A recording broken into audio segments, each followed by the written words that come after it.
Take a look at the top. Why Tren? The Cancerian with the vision. A hoodie in the bucket hat is often his decision. Why Hod? A king from Queens, you never disrespect. The wise OG, but what else would you expect? Why Dane? The flyest and the highest of them all. You need a perfect shot, he's the one that you should call. All three combined in a little of your time. Welcome to the show and let him ease your mind. It doesn't matter when we are or where we are because we are. Because we are. Because we are better than because them. We are. Because we are. Because we are. Because we are. Because we are.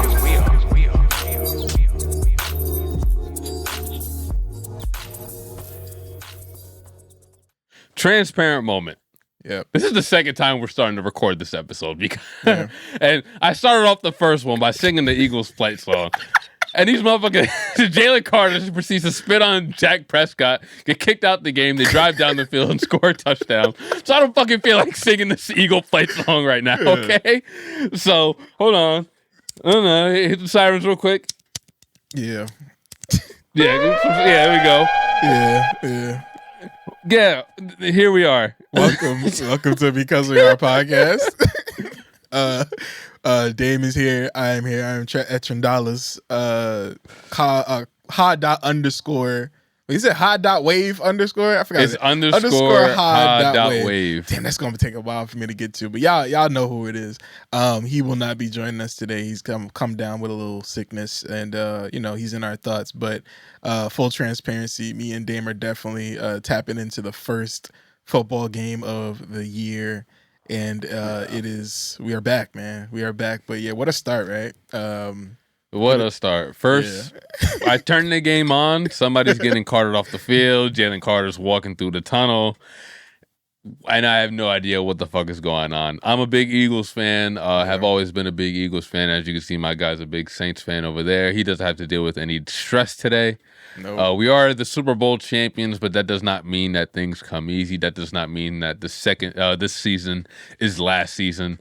I understand it's completely different, and it's a whole new season of headaches. So, what a start. Thanks, Jalen Carter. Yeah, what are you projecting? You think it's going to be a weird-ass season? I feel like we could do some, little...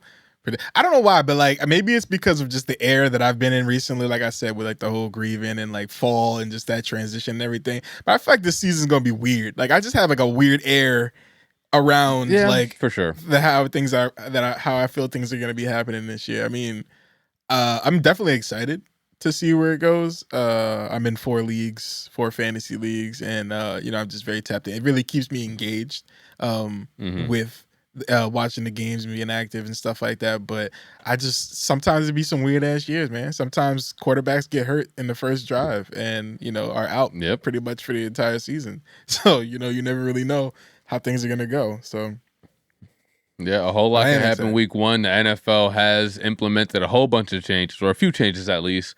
Well, one being that touchbacks are now moved to the 35-yard line. They used to be the 30. Before that, they used to be the 25. 20. Before that, it used to be the 20. Replay officials can now overturn a longer list of penalties, which is cool. I don't mind that. Teams can declare onside kicks at any point. That's also cool. Kind of like Madden. It's like Madden type shit. You want an onside kick in the first quarter for no reason? Fuck it. Why not? It's my team. Yeah, exactly. Guaranteed possession in overtime unless 10 minutes clock runs out. That's for Josh Allen, you little baby.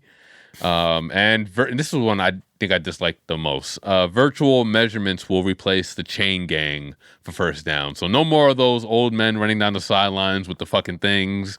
And, when it's a tight one. And then, they got to bring the chain all the way to the field. I love that stuff, bro. That's football right there. Yeah, now you get rid of them? It feels like the game, It's like you see those things, that big-ass thing. You don't get... So wait, do they replace those? Did we not even see those anymore? They just sold all them shits? Now it's all virtual. The same way that you see the yellow line that tells you where the first down is at. Yeah. That's what they're going to go off of. And not for nothing, I've seen that thing be off plenty of times. Yeah, it's going to be interesting. That's definitely going to be interesting to see. Listen, man, I am, like you said, I'm a Saints fan. Drew Brees retired, and Derek Carr also retired. And I'm not really sure what to expect here. I mean, I'm excited. I got two. I had to change my lineup before we started. I had two starting Saints players. Listen, I'm not delusional. All right, I know my team ain't hot shit, but two. Yeah, I had two my flex. I had Kamara and who? No, I don't have Kamara. I had Chris Olave. Oh, what? Two and one of them aren't Kamara? Oh, damn, that's rough. Yeah, I know it was rough, but I mean, I did what's right. But I'm definitely trying to just be realistic about things. I think I get to I'm one of those like loyal fans where I think that fantasy just like it feels like if I have them in, they'll do better.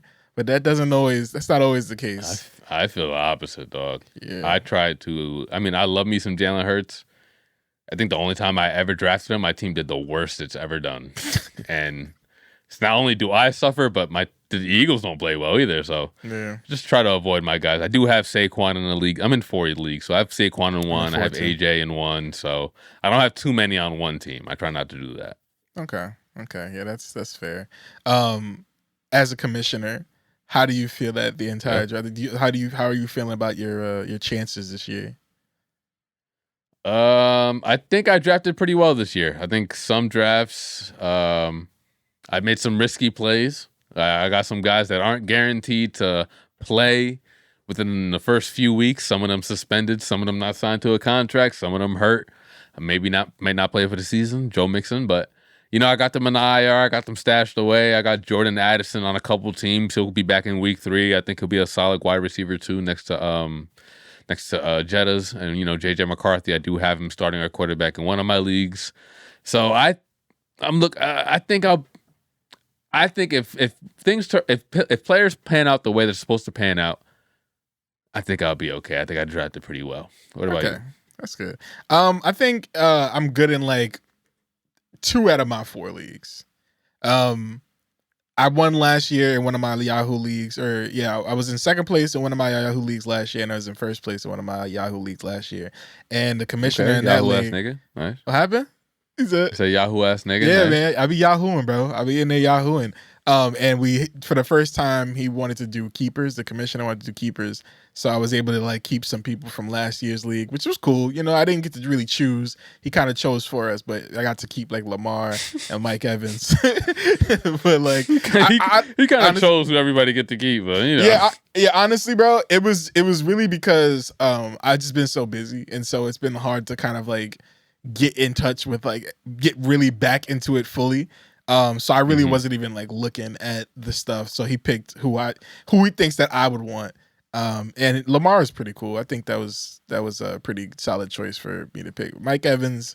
Lamar is great because then you don't have to worry about wasting that 3rd round pick on a quarterback. You can go for another skill position instead. So that's a really good asset to keep onto you. Right. So, it's a learning process. We'll see how this year goes. But I'm confident about it. ESPN, I'm like, I might need to do some trades along the way, but I think I'm not gonna go down without a fight. If anything else, I always prey on players' downfalls. I'm notorious on this podcast on wishing evil on many players when I'm facing them. But I'm also notorious for getting like scored on the most. Like people have like their best weeks against me, and it's kind of like did mysterious. Come in last place in the league last year, and we're gonna call our Coulda Been League. We're gonna consider that the home league for this podcast. So in our home league, Trendell came in last place last year. Yeah. It sucks to me. But that's like I said, every single person had their highest scoring games against me. If that's not bad luck, I don't know what to tell you. Like I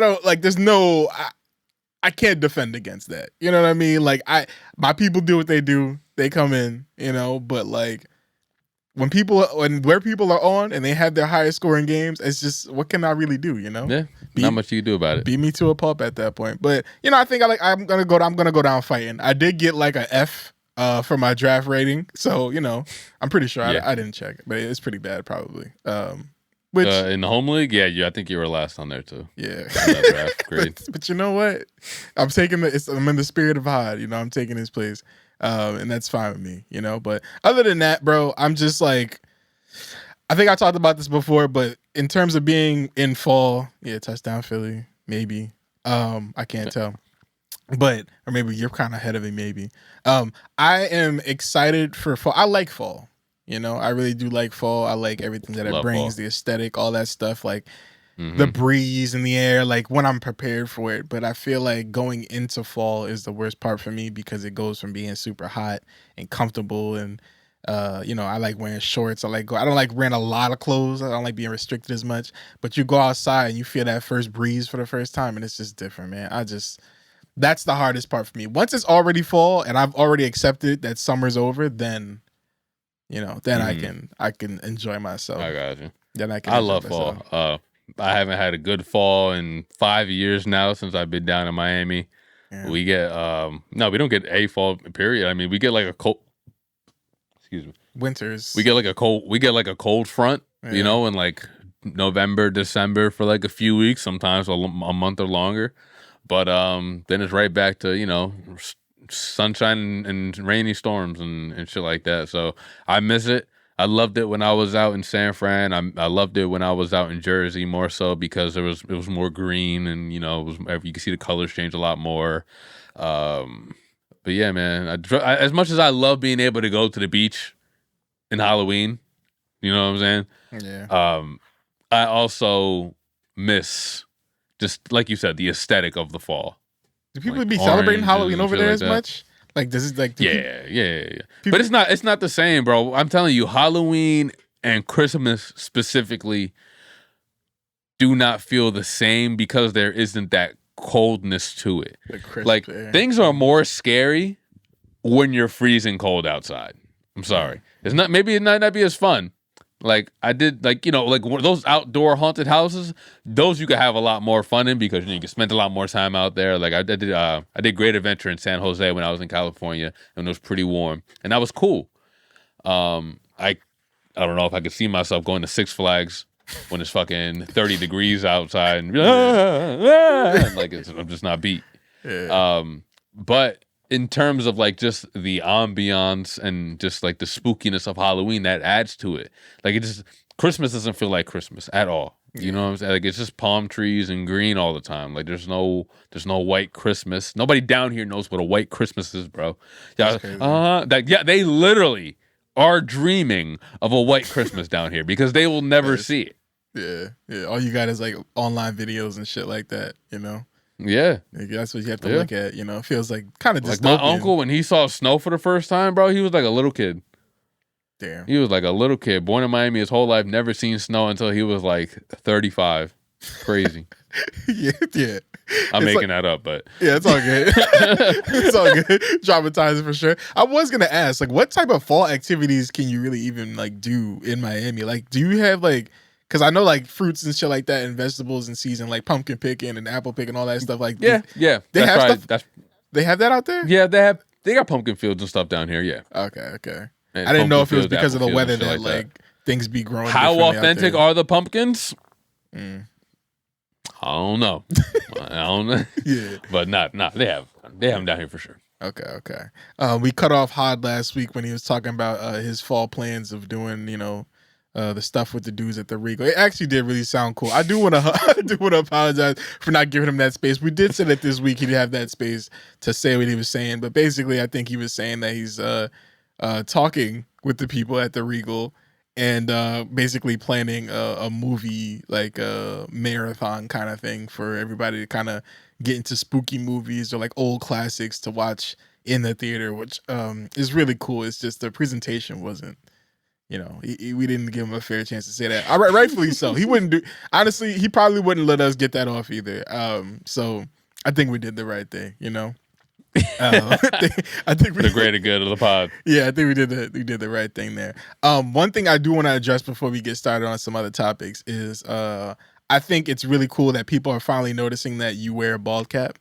And that you really just aren't bald. You're actually just doing it for it's just a really long bit. Just a bit. Yeah. I like it's playing the long game. It took people so long to realize that, and you really like kind of you really stand on it. Like all your profile shit on your Instagram, like you really stand on that shit. It's like the opposite of Steve Harvey, where he was, everybody thought he had hair and he ended up being bald. You're the opposite. Like you got the bald cap on and shit like that. Like the cat's out of the bag, man.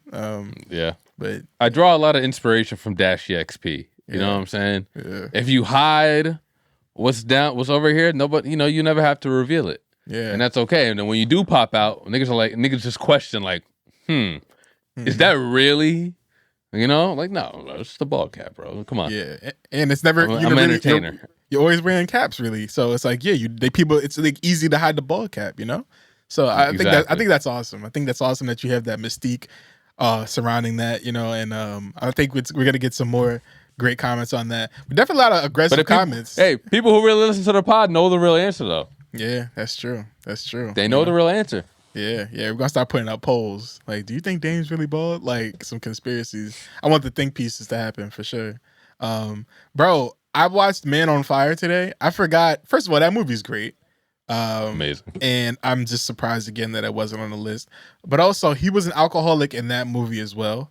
I think I don't know what about him and being alcoholic. Yeah, there's a conversation to be had about that. I don't know if the writers do that for him or if it's just like a quirk that he can play around really well to where he like knows that like it's a good motivating force like for the arc or something. I don't know if I just don't know. But also, that movie's depressing as hell, man. But it's great. It's really like one of his best roles, and I really just believe that if anyone hasn't seen it, they need to see it.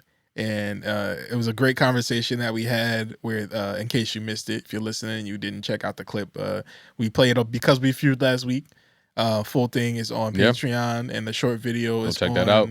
YouTube. Check that out. The full audio is always available for y'all, so you can always check that out. But one of the questions was Denzel's greatest movie, and Man on Fire wasn't there, but it still holds a special place in a lot of people's hearts. It's not on the list. Amazing ad-lib. But yeah, it's a great movie, but that shit is sad as hell. I did not have a chance to palate cleanse before we started potting, so apologies if the energy is off. But that movie is amazing, but it's very dark. He's really cool in that movie though. He's like an assassin, So have you ever seen? You said it was one of your favorite movies too. I've seen it. Yeah, did you see it when you were young?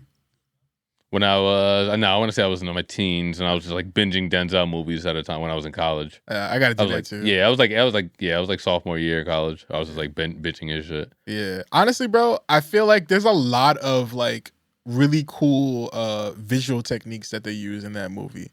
I've actually wanted to recreate some in like either like a music video or some sort of like creative project that I work on, because there's like the way that they use it was like a low shutter speed where it's like or like the low frame rate where it's like everything's kind of like blurry and shit like that. Like they use that low tool. Shutter speed. They use that tool really, really well in there, but it's also like mixed with like some more blurs and shit like that, and they speed up time around it. Like it's a really like everything is moving so fast in that movie, and it's just like it makes it even more like gloomy and mysterious based off of like all the stuff that they have surrounding this movie. Obviously, it's about like kidnappings and him doing all this like redemption shit for this little white girl played by Dakota Fanning, white girl, which is I think that was her breakout. Which is crazy. Yeah, which is crazy. Yeah, like she was a child doing that shit, bro. Like that shit was just what a role, bro. And time to get my conspiracy bag, right?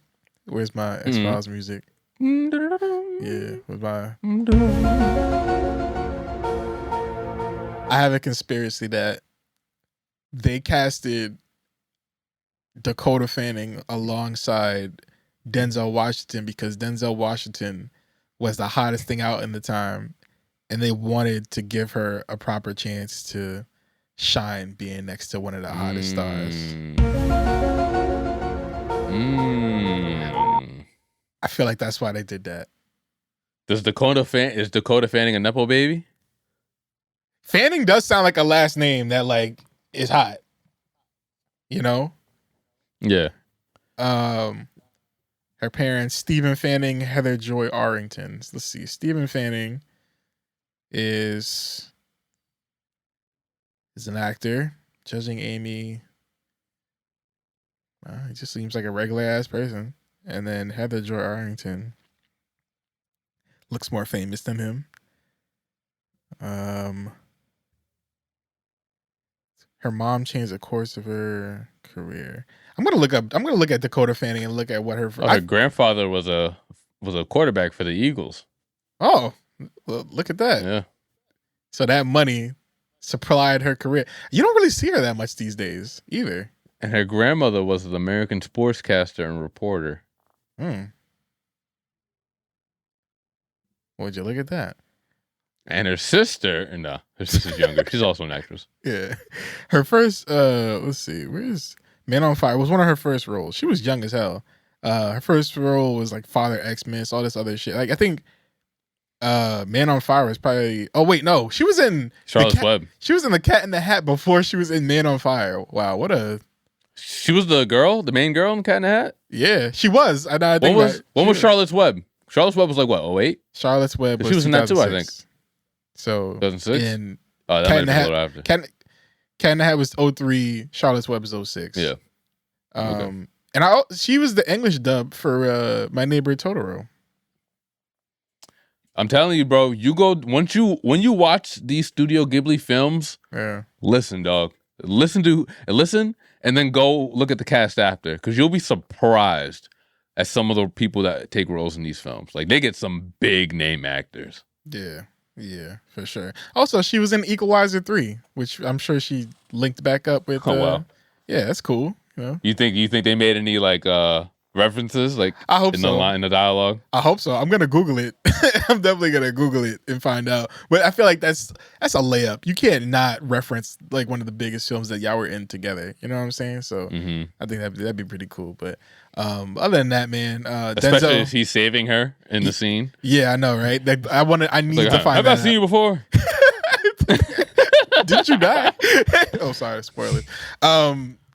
Delete. Movie's over. I'm gonna bleep that. Over, though. Yeah, I'm gonna bleep that. Yeah, that's true.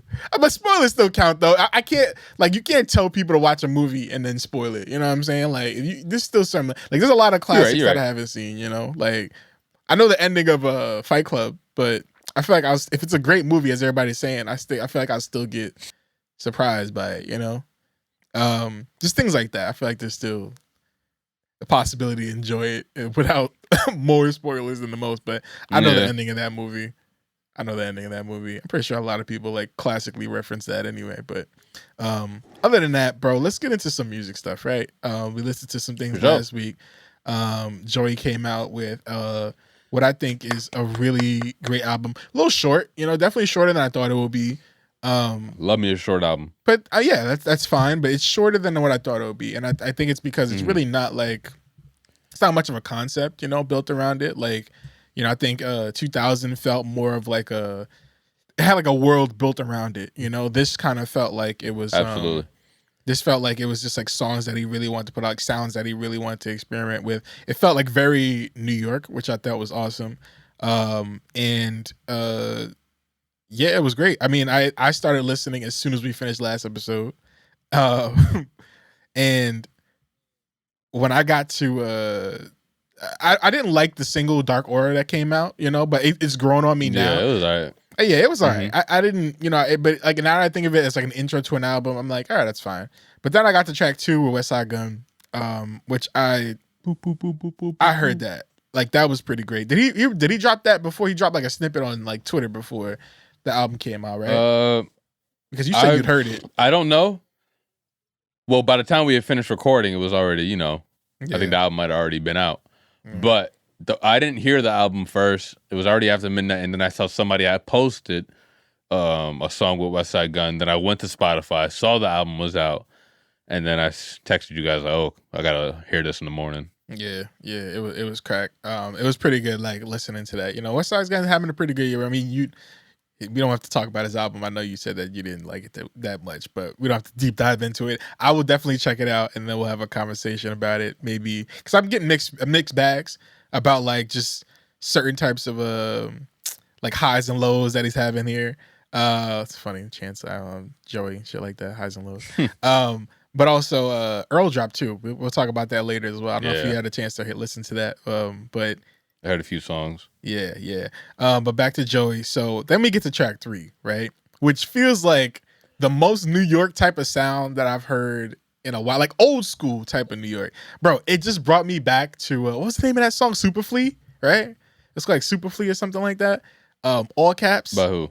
Joey. Oh, a Joey song? Yeah. Back to the Lonely at the Top album. He dropped Superflea, which is track 3. shit felt like 2003. Fabulous. I think the drums were like "Give It to Me." Like it sounded like it was like "Give It to Me" with the Neptunes and Jay-Z, right? Yeah. That's what it sounded like. That was like a sample of, bro. That is, I loved it, man. I started like Harlem shaking in my bed because I was listening to it at night. I started like screaming around. I was tired as hell, but I was still like listening and shit like that. And I just got excited, bro. I feel like it's gonna be a really exciting like fall for people. Like that's like definitely like a song that people would play and like dance to. I know Hod don't care that much about dancing, and it sucks we can't get his like New York perspective right now, but I'm sure we will at some point. But I really did like that song, but I'm curious to see how he would have liked it because he didn't. We tried to talk about it off air a little bit, but he didn't really give that much to it, you know. Yeah. He kind of did 2 songs like that in a row, because then right after that, in track 4, we get High Roller. Yeah. With A$AP Rocky, which also sounds Ferg. like that same era. I'm sorry, with Ferg. Yeah. And you also kind of get like that same era of New York vibe to a New York rap, which A$AP is very familiar with. You know, he has a song, what's it, Dreams and Fairy Tales, or Yeah, I think it was with Brent, right? Fairy Tale Fantasies, yeah, with Brent. So he's very familiar over tracks like this. So I'm happy that Joey decided to give Ferg a call. For this guy, I felt like he was a perfect fit for it. If you were going to get somebody to get a feature on here, yeah, he wasn't the best part of that song, though, I will say. Like, I think that when he hopped on the track, it kind of like it was knocked down a little bit. I don't know what he was doing. Like he started off strong. He started his verse off strong, but then like after a while, he started making some weird noises, and I was just like, I'm not sure if I like this. I have to go back to it. But overall, I did like the song. And also, I want to give a quick shout out to the artist that was featured on both of these songs. Superfleet. I never heard this artist before, but I'm pretty sure she's from Philly. I think I heard Bree Steves, who was on Superfleet, who's from Philly. Shout out Philly again. It's gonna be a Philly ass episode. And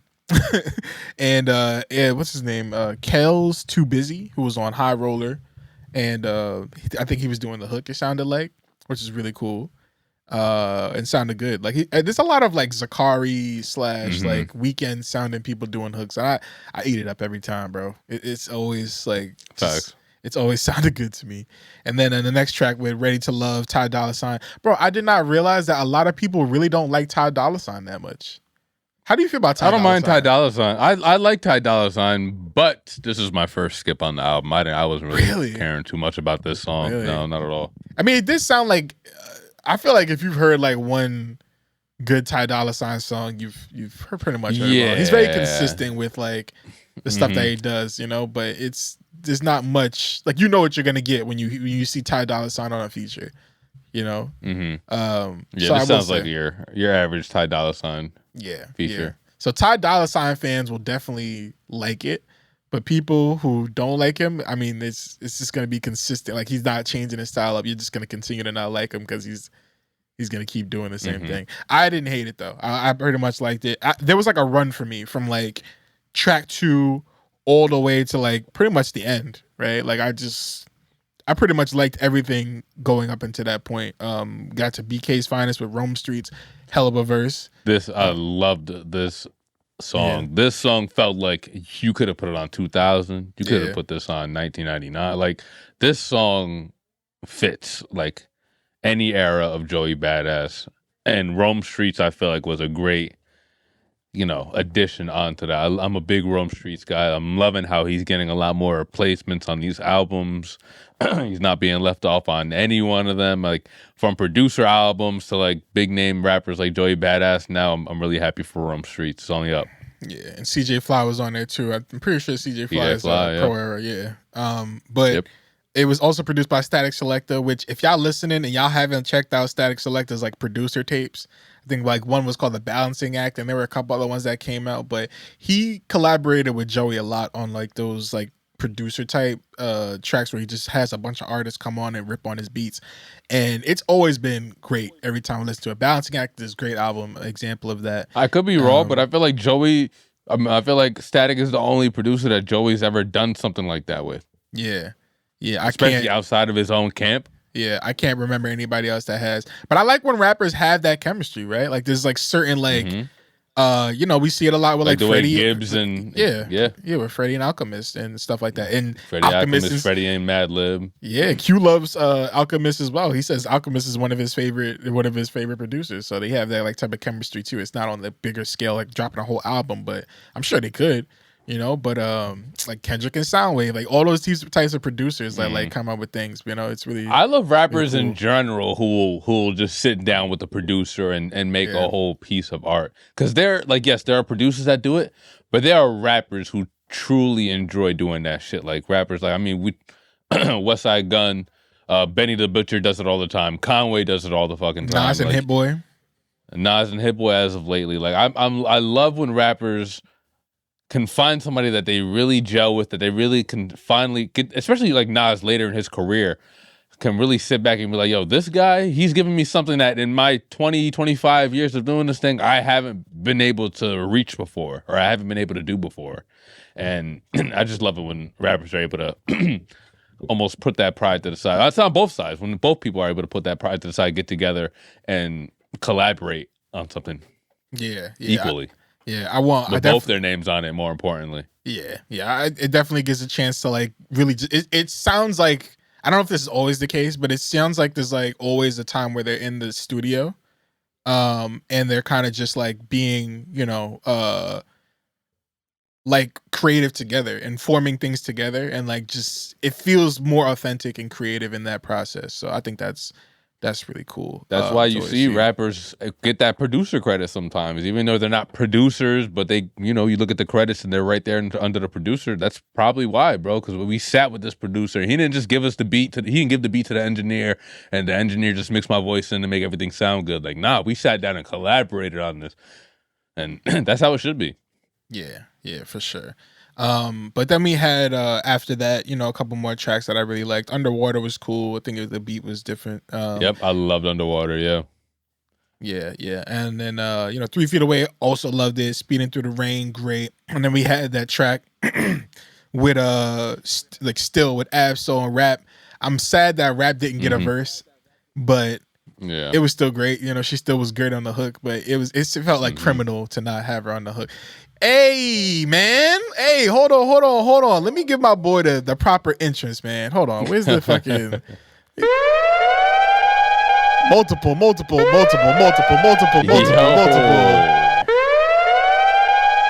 What's going on? _Hod.wave is in the motherfucking building. You must have heard, bro. We started talking about New York, and you just like a sleeper agent. It's like the bat signal. Yeah, nigga say, I literally was just saying, I wish you was here to give us your take on this type of New York style that was happening. So let me catch you all up. For those that can't see us, but y'all can hear us now, _Hod.wave is in the building. Give him a proper welcome, y'all. Tune in, listen. We just started talking about Lonely at the Top, the Joey album. I just, to start off, first of all, how you doing, bro? What's up, man? How you doing? I know that you said you wasn't doing too well, but man. Just to apologize to all the cousins for my tardiness. I went to pick my daughter up from school yesterday because she wasn't feeling well, and I have not seen her since. But that very short car ride from the school up to the house has been enough to infect me with whatever germs she has. Some kids, man. Kids be getting. Kids. Oh my goodness. This is. I know. This is not fun. I really do appreciate you for coming, bro. Honestly, I really was not expecting. Thanks for champing through. Yeah, I really was not expecting this at all. But we're happy to have you here. We always, Yeah, man. I wasn't trying to, miss out on this. This is a highlight of my week too. You know what I mean? So. Yeah. So for sure, missing it does feel like you like. You're like missing out on like a lot of hell yeah. like something like it's not, I don't want to say the word therapy, because I feel like that's like different, but you're missing out a lot of like fun. We're cool as hell. Absolutely, man. Y'all know I'm not very social anyway. You know what I mean? So this is probably the most I talk to people all week. Yeah, So, and you're gonna get the chance to, get off your shit that you was trying to get off at the end of the episode. We did promise you we allow you that space to properly do that. We did give you the time to also step back, reiterate those words, and come back with like a stronger, a stronger pull. But we'll get to that eventually. But I do want to ask you now that you're here, because we were talking about Joey Bada's album, and I was talking about how I felt when I got to track 3, Super Flea, with Bree Steves again from Philly. And I thought about all the feelings that I had when I first heard it, which was, this feels like some 2003 shit. I forgot what year Give It To Me came out by Jay-Z. Yeah. But it felt like that, and I loved it, man. I just started I started shrugging my shoulders, like I was about to start Harlem shaking or some shit, I had that feeling, but I for some reason, I immediately thought, I was like, damn, are New Yorkers actually gonna like this shit though? Or are they gonna be like, damn, this shit kind of old and played out type shit? Or is it reminiscent of it? Like, I love that New York type sound. Like, I'm really starting to tap into what the New York sound is. I was kind of late, but I really feel like, oh, this feels like the era of New York that I was like young and starting to conceive for the first time, like what it is. So give me your thoughts. Give me your thoughts on the album as a whole, but also this start with this song, but then give me your thoughts on. I really you actually listened to the album at midnight, if I recall correctly. I did, right after a few. Yeah, so you just start texting us immediately, right? Because T tends to like spoil stuff a little bit for us before we get a chance to get to it, unfortunately.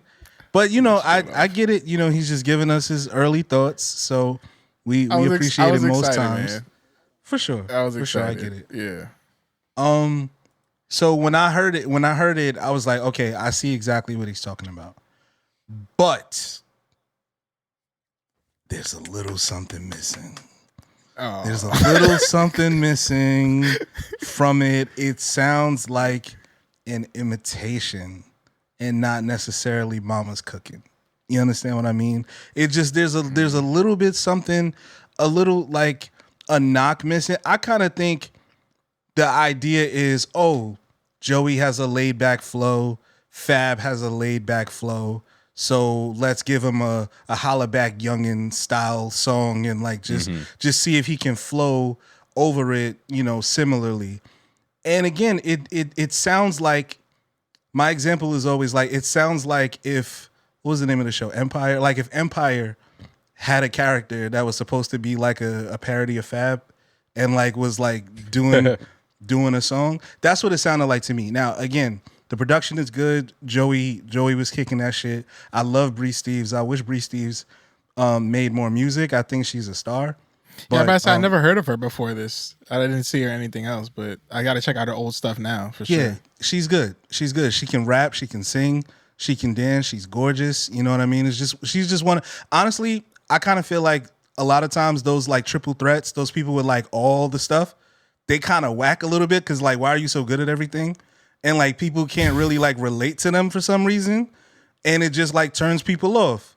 So like, I think the last one that was like really like a triple threat that took off was Chris Brown. I think like since him, you can't really do everything and people like you. Like I'd really be hard pressed to find someone who's like considered one of those. Like it like people that are a bit more grounded and a bit more relatable, people that they can see themselves in. And a lot of times you can't see yourself in somebody that can rap, sing, and dance. It's just not one of those things. Anyway, the song itself is well done, but it didn't give me that nostalgic feeling. Again, my kind of barometer for like that nostalgia feeling is like if I was on a train, if I was on the 4 train, or if I was on the L and I got off at whatever stop, am I gonna hear this song playing somewhere? Whether it's coming out of a store, whether it's coming out of somebody's car, if you on the Ave or you on like 125th, you got the electronic stores and they blasting their music to try to get people to come check out the radios. That's what nostalgia feels like to me, and I didn't get it. Unfortunately, I just didn't get it. Overall, the Joey album, it was a bit of a miss for me. I'm not gonna lie. Damn. Well, you came just in time. Me and Dame was just championing it, and you came in right on time with the hate. Hey, I don't think it's hate. I just think I think there's been a lot of really awesome hip hop this year. You know what I mean? And to me, it kind of just isn't enough to kick dope rhymes over dope beats. Like there's got to be something else. And I think it was missing that little something else. There was another album that came out recently that I felt similarly. I think JID's album. It was like, this is really dope rhymes over really dope beats. And he's kind of got like a through line happening. But man, there's just so much dope shit happening in hip hop right now. It's going to be really hard to stick out. And I think Joey, I kind of got mad. Did y'all see that tweet that he put out like the night the album came out? No. It was like, I feel like I did, but I forgot what it was because it was a whole week ago, and my mind just doesn't retain shit like that anymore. It was something to the effect of, man, when I started making this album, I just wanted to get back to myself and, just back to creating. And, we did that with the battle, and I just want to give my art to the world. And it kind of felt like, I know this isn't going to be that great. like I know this is going to be, like, I know I could have did more, I should have did more, but this is what I got right now. We did say that the album felt short. It didn't feel like, I feel like I'm kind of spoiled with albums that I expect people to come with like world building. Like this didn't feel like a world that was built. It really just felt like you said, like good rapping over some good beats, Mm-hmm. And I think it's because Joey should be beyond that at this point. There like, it is. You've written for some of the bigger artists in the world. You've accomplished some of the biggest things that an artist can accomplish at a really, really young age. You've been successful since you were in high school. I think we just expect more than, like, if Kendrick Lamar just dropped an album of just straight raps over good beats, it's like, all right, but what else? Like, what else? You know what I mean? Like, we expect that out of you now at this point, bro. Like, look what Tyler's doing. You and Tyler came in at the exact same time. Tyler keeps developing and developing and developing, not just in terms of quality of music, but in the quality of the message, the bigger picture, the themes, the world building, like T said. Eras, every time, every album is a different visuals, era. The themes, all of that. themes. Like, I don't know if there's a straight up theme to just this entire album rather than Dark Aura having a theme here, this song having a theme over here. You know what I'm saying? There's no high. Maybe I'm just not catching it though. But I just don't see a higher arcing theme above the whole album. Still love the album. Still think it's a great album. Dope rhymes, dope beats, great features. But I agree. I agree with that part. I think it's great too, and I think that I'm glad that kind of Hod gave us the space to kind of critique it as well. Because I'm sure we were gonna get into it as well. But like, just I'm curious of how Joey feels like he's grown as a rapper. Like, just based off of this album, what do you think this is saying about like your discography, right? Going from like one of your hottest like classic tapes, like 1999, and then Summer Nights and all that shit, and going all the way up to here. Like, where do you feel like along the way, like what are the errors of Joey? Like, what do you feel like you've done differently on this that like, or are you just kind of making like you're just kind of doing what you want to do most of the time, right? Where, I mean, that's fine too, but I like the artistic point when people come to albums. Like I said, like errors. Not everybody's gonna be a Tyler. Not everybody has the ability to do stuff like that, or like even have the will to do that. Sometimes they just want to make some really good music, and that's fine too. But I think like as listeners, we definitely want to consistently hear you grow. Like if it's not Progress. You going over like different beats. And all that shit, like, or just kind of working with different people, like the newest hot talent, right? Like, sometimes we want to see something, like, and it doesn't always have to be brand new, but we definitely want to see you work, like how much work you put in, right? Yeah. Especially after coming off of like what we thought was like a really cool beef as well, like just like the Red Bull cipher and shit like that, and the beef with Ray Vaughn and all that stuff, and Daylight, like we were expecting more from you. Like we're expecting you to talk a little bit more shit. Yeah. Really give us like that, the king of rap shit, like probably more New York. This album probably could have been more New York, like it could have been like more of like a coastal rap album. Like this is where That's I'm what I from. thought it This is was the sound that going we to be, get. bro. You know.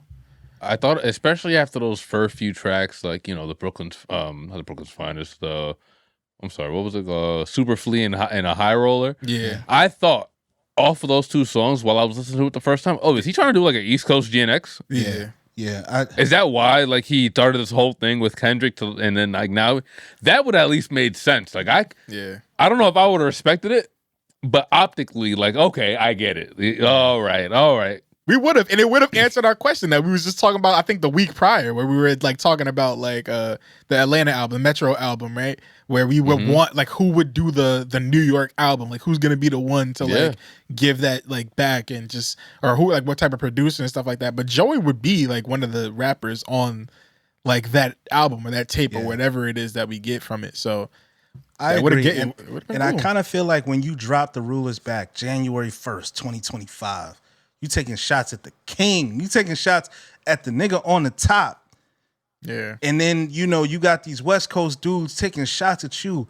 And I think most people would say Joey cleaned up a lot of that talk in the first half of the year for the album to kind of, I think when you say you the king, you gotta the statement gotta be on the album. If y'all said what's the statement record on the album, what is it? There is none. Exactly. There isn't one. There isn't one. You knew when Jay-Z did You Don't Know on the Blueprint, he was coming for it. You knew when Nas did The Last Real Nigga Alive. You knew when 50 Cent did Many Men. You like it was times where it's just like, yo, you knew, man, this got different. I feel like Joey hasn't done that, which again, not everybody wants that or is shooting for that, but he is. He is shooting for that, or he wouldn't have did what he did earlier this year. So I'm kind of like free to be a little bit more critical of it than otherwise I would be if that wasn't what you said you were gonna do. So I got the tweet. The tweet was, made this album in under 6 months in the spirit of a mixtape. Really just wanted to get some raps off and feed the core, nothing more. But in the process, I felt the need to give it some more experimentation and introspection. Really love all the records on there. I'll tell y'all my faves next week, although it's subject to change. All in all, it's something for everybody on there. Every type of fan of mine. Only 11 tracks because I believe in easy listens and projects that can be consumed in under 40 minutes. Hope y'all enjoy. Love at the top. Lonely at the top. Out everywhere at midnight. So I love the last part of that. Only 11 tracks because I believe in easy listens and projects that can be consumed in under 40 minutes. Abso-fucking-lutely. Everyone should do that. Everyone should do that. But it doesn't it kind of sound like a brace yourself? This might not be the best thing I ever made. It didn't feel like an album to me. I made this in 6 months. Yeah. Just wanted to get some raps off. I wanted to do a little experimentation. I was experimental. Yeah. And I was about to say, what was so experimental? Maybe like the underwater song. I would say underwater is like different. Underwater. Yeah. But like that's really I hate that too, that it's something for everybody on there. Don't make something for everybody, yo. Make something for you that reaches the people that you wanted to reach. Yeah. I hate that it's something for everybody. But that does explain. That explains T's, analyst of this album saying that it very much just felt like a bunch of tracks, or a bunch of good raps over beats because that's what he said. It's a mixtape vibe. You know what I'm saying? I didn't really go into there with and I didn't see this tweet before Hod said it right now. So that kind of also shines a lot of light on the stuff that I was saying as well. Yeah.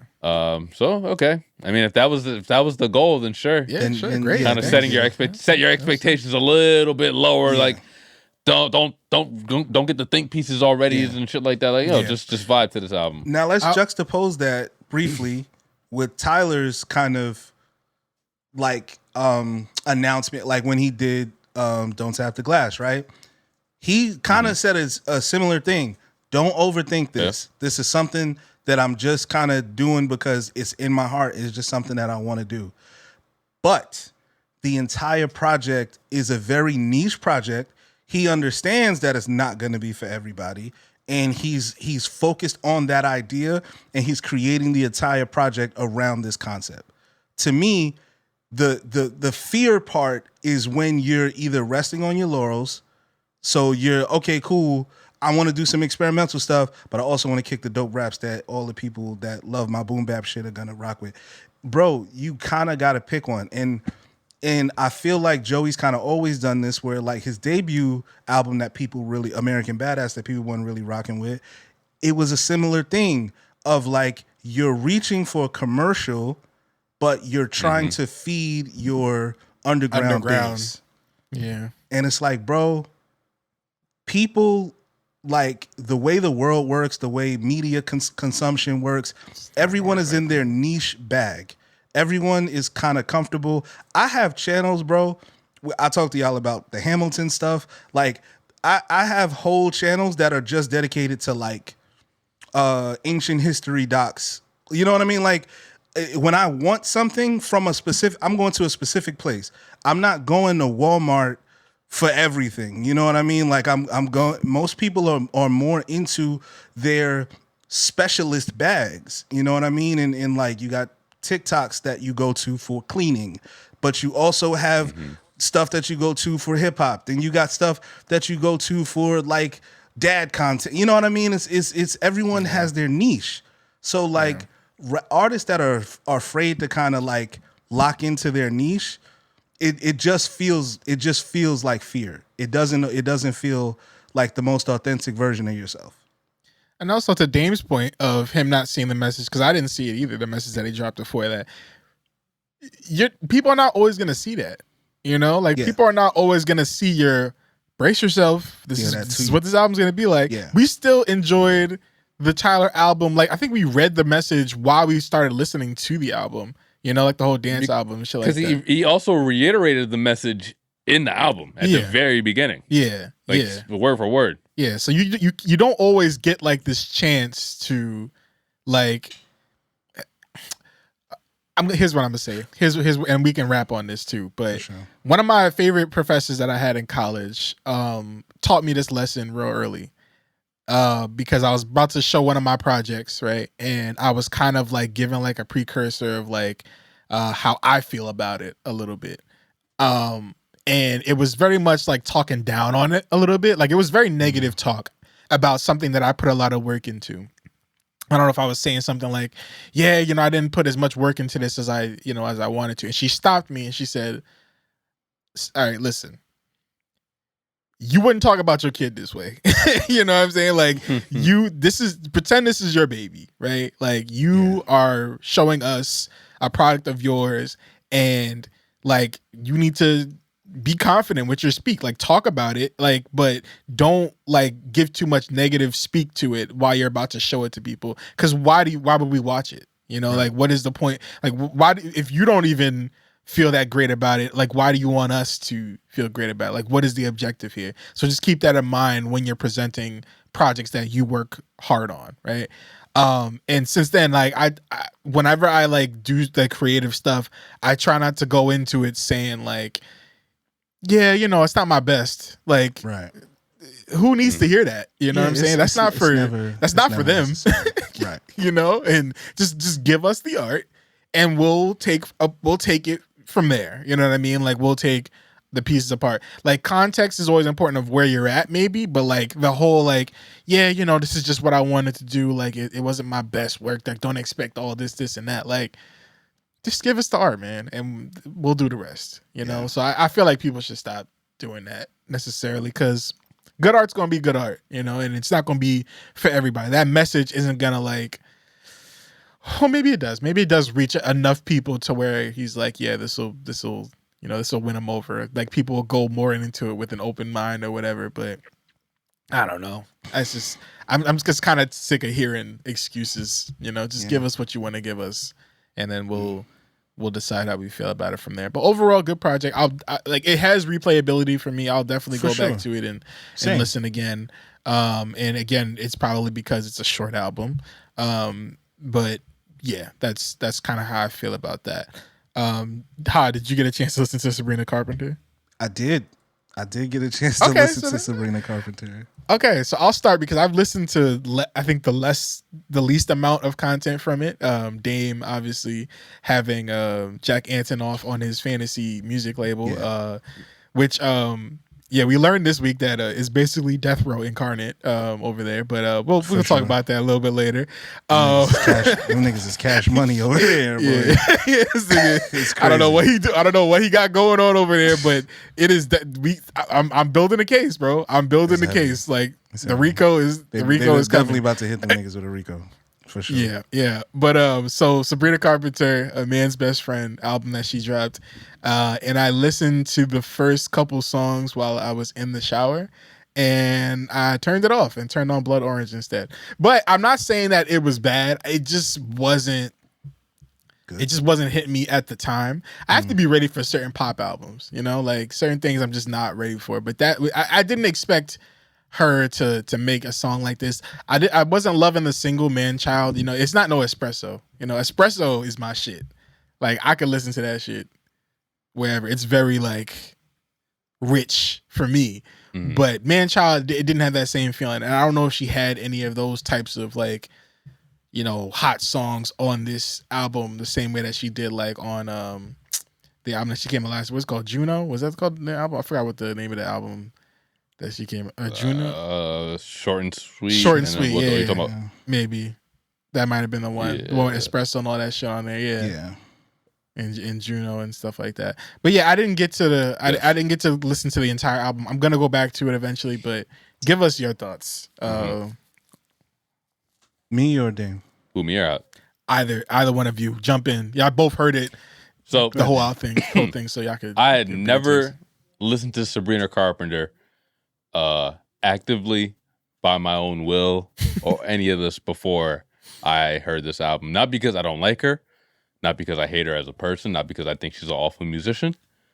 Just not my bag, not my genre. I can openly admit that. That's totally fine. Why did I pick Jack? He's a money-making fucking white boy. Yeah. And this is a label at the end of the day. At least he's honest. Yeah. and he's from Jersey, so shout out to Jack. But I didn't know that. So with that being said, I went into this Sabrina Carpenter album very non-biased. I couldn't even tell you before looking at the credits what songs Jack did, what songs Jack didn't. So like even the songs that I like, dislike, it didn't really matter to me. I listened to the first 4 songs, and like T, I didn't care for it. I listened to it butt ass naked, but I listened to them and I didn't really care for them. They're pop songs. You know what I'm saying? I didn't care for the Man Child song. I understand it's a big single, people love it. That's just not the type of sound I'm into. Sorry. We get towards the back half of the album and things begin to slow down and things start sounding different. And I'm like, oh, this song is nice. I think what song was it? The first one that got me was Never Getting Laid. Yeah, I was literally like, he's probably talking about Never Getting Laid. Yeah. Really enjoyed that one. And then we go into When Did You Get Hot? Which was like, and it kind of reminded me of I don't want to say, honestly, I couldn't even tell you if it was Christina Aguilera or a Madonna song that I've heard before because I'm so not tapped into this genre. So, but but what made sense to me when I got to even later, I think it was either Don't Worry, I'll Make You Worry or no, I didn't like House Tour, so it wasn't that one.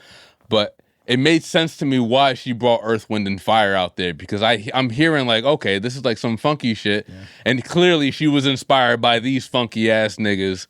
And that's why she brought them on stage. All right, that connected that dot. I expected them to be on the album. I don't know if there was a sample or anything going on or anything like that. That would have been crazy if they were on this album. That would have been crazy. Yeah. But yeah, I mean, I think the outside of House Tour, I think the back half is much more my speed. I don't know who produced what because apparently Jack didn't produce this whole thing. Some of it was this guy named Ryan something or Jack Ryan. I'm sorry. That's not the right song. It is John Ryan. So John Ryan and and Jack, I guess, double teamed this bitch. So Damn. That does not sound good. I mean, if you listen to the album, that phrasing. but no, I mean, I thought it was an okay album for my first time listening to a Sabrina Carpenter album. I don't, like you said, I don't think there was an Espresso or a Juno or a Please Please Please on here. Like, I don't think outside of Manchild there's a super banger that I'm going to hear in fucking the malls for the next 6 months. But I think it's some nice vibes on here. Yeah. So I listened to this album after a high school football game, which I felt like was apropos. Honestly, I was like, I love this context. I love this review already. I love where we're going from here. Yeah. I'm like, okay, this is the perfect time to play this album, right? I just listened to a marching band do their own version of like Crazy Train by who the fuck made Crazy Train? Ozzy, yeah, Ozzy Osbourne and his group. I can't even remember the name of the group. Anyway, The Crazy Trains. Now, I do like pop music. I like good pop music. Y'all know I love country music. You know what I mean? I listen to a decent amount of pop music. Shout out, apparently Justin Bieber is dropping this Swag 2 tonight. Swag 2. Which is oh my God. bananas, but cool. All right, cool. I adore Swag 1. Like, I genuinely think that's one of my favorite Justin Bieber albums. But anyway, so yeah, I'm into pop music. This shit is mid as fuck. Like, this shit is intensely mid. It's like aggressively mid. And like, what I mean by that is like I told y'all, I can't spot espresso in like, you know, if you put like a group of songs. Yeah, if you put a group of songs on and ask me which one was espresso, I wouldn't be able to tell you. Yep. But if you go listen to the production of Espresso and then you listen to Please Please Please and the other songs, this album is just so much worse when it comes to like the mix, when it comes to the instrumentation. It's genuinely just a worse album. Now, Sabrina Carpenter has this like 80s synth kind of vibe that she goes for with these albums, but this is definitely like a worse version of those other records. I did like the first song that I could say like, okay, I like was something like, and then we broke up the night after, or something to that effect. I can't remember the actual name of the song. We broke up the night. We broke up. We almost broke. We broke up again last night. We almost broke these up like again titles that like be for like teenage girls. It seems like these or like these just young ass experiences. It seems But the music was good. The music was good. Yeah. I didn't realize Sabrina Carpenter can't sing. Like, I always expect the big pop girl to at least know how to sing. Maybe I'm wrong for that. Yeah, maybe that's actually backwards thinking, because like Taylor is also not like the best singer, but that's neither here nor there. There's moments on this song where I'm literally like, what the fuck is she doing? Like, what is she doing? What was this direction vocally? What is this effect that they're putting on her voice? Like, there was so many moments where I just couldn't understand why decisions were being made, that it was like, is Jack sabotaging this bitch? Like, is he purposely trying to make this shit sound worse? Genuinely, it felt intentional. Never Getting Laid starts out really good, and then by the end, I again was just like, why is this song? When Did You Get Hot? Again, starts really good. I didn't like the way it finishes up. Like, the bridges are not like catchy. They're not like memorable. There's really no movement in a lot of the music. Don't Worry, I'll Make You Worry I don't think it's a direct sample, but it's definitely an interpolation of the drums from Human Nature. And you can't do that and then sound that bad. You cannot do that, bro. Like, it genuinely was like, why would you use this sample, or why would you interpolate this and then do this weird shit over it? It really, really just didn't sit well with me. House Tour is probably the song that sounds the most like it belonged on the previous album, Short and Sweet. but it's the 11th song. It's super late in the album, and by that time I'm already checked out. I don't even remember what Goodbye sounds like, which is the final song on the album. Cool. It just, again, I'm down for some good white girl bops, and I didn't really get a whole lot of that here. So I was pretty disappointed. I'd probably give it like a 4 out of 10. You know what I like about Sabrina Carpenter, and I don't know if she does this on her other albums too. Go ahead. I said it in the Discord. When I'm listening to her, I feel like I'm watching her do like a musical on stage, like in a theater musical, not just like perform at a concert. Sure. She was a Disney star. That's how she got her start. Yeah, I like that, bro. Like I like how she'll go from singing and then she'll be like, oh, I don't know what she'll say. She'll just like start talking like, you know, she's like fucking on Broadway or some shit. I like that. It's like it adds like a charm to it, adorability. I think. How old is this woman again? She's probably like 24, 25. She's very young. 26 maybe. Sabrina Carpenter age. She was born in 99. She's 26. Yeah. And there's something to be said about like a lot of these pop girlies like kind of leaning MAGA. Like there's just like a little bit of like too much like 40s and 50s vibe, stay-at-home mom vibes. Aesthetic, the trad wife looking, aesthetic. Like Betty Boop looking, like just there's something going on there. There's something going on. Yeah, and we don't have to unpack that here. We'll leave that to the white women podcast. They will definitely unpack that themselves. That's their fight. But I think I'm glad you see it. I think it kind of like I think there was like some funk elements if you stripped out all the soul. And that's really how I felt about the album. And that's kind of disappointing because, you know, again, the white girl bops be bopping sometimes. Yeah. Before we get into Earl potentially, I do want to bring up that Destin Conrad dropped an album too. Ooh. Sad I missed that. Nice. Called Whimsy. No, you ain't miss it. You need to get to it. It's a jazz album. I heard about it. Yes, I heard it was an experimental kind of thing. Yeah. Man, we got to talk about Destin, man. Okay, for sure. Because I see it. This boy is consistently putting out. He is heat, and I don't know if this is just a run that he's on where, you know, he's just getting all his work that he's been working on, grinding and just in the time chamber, or if these are like new things that he's coming up with that he's doing. But he's working with like Terrace Martin and then all these different like jazz musicians, and he really doing his big one out there, bro. Like he's making it hard for like these types of. Listen, I just told y'all, Brent coming out with a project soon. He's making it hard for these niggas that think that they. So you ready for my hot take? Yeah, give it to me. I can't wait for 8 to 10 years from now when there's a clear top 2 or top 3. Maybe we call them a big 3, and they got to start dissing each other for supremacy. Because right now, the R&B dudes are in that 2010 blog rap era, and like.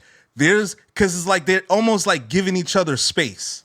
You know what I'm saying? Yeah. You got Lucky Day. You got guys coming up like October London. Like you got all of these people that are just like in these pockets, and they're dropping this stuff, and it's like, what you got? Oh, what you got? Like all these, and they're like all very dope. And it's just like, but who's the best? You know what I'm saying? Who was really doing it? Who was really there? Like we was there. Who was really? You know, let me ask you guys something. Who's really putting it on? We've seen the R&B genre over the last 30, 40 years change so much vastly. For sure. Very fast as well. Yeah. Like I don't think any decade is like the decade that came before. Agreed. Do you feel like this sound that we have right now in R&B is going to be the one that sticks for the longest? Because there's really no rules to it? The way I feel about it is it's interesting because we did the Frank wheel the other day, and I really just feel like Frank Kanye'd the game. I really do. I feel like he brought up the level of the quality of R&B so much to where you can't really breathe out here if you're not a musician for real. Like if you're not really, really, really digging into the musicianship of the art. So I can say that this is, I don't want to call it a golden era because the sales don't match, right? The popularity doesn't match the level of the guys from before. And these guys are probably not the same level of singers vocally, but musically, absolutely. This is one of the best eras of, like, I'm sorry, people are gonna be very angry. Donnell Jones is not better than Destin Conrad, my nigga. Like, he's not. I don't know how many people. Only if you're unfamiliar with Destin Conrad, Right. but I don't know how many people are really arguing that. Right. And yeah. Because how many people are going to sit here and give me a top 5, Donnell Jones Donnell Jones songs? Yeah. Some Dontel Jordan. Either one of them niggas. Put them together. Montel, basically mixed them all Montel Jordan and Donnell Jones. Same nigga. Yeah. You know what I mean? Yeah, same thing. Yeah, I'm sorry. Like, Cisco wasn't kicking it like this. He just wasn't. You know what I'm saying? Yeah. So those are my guys.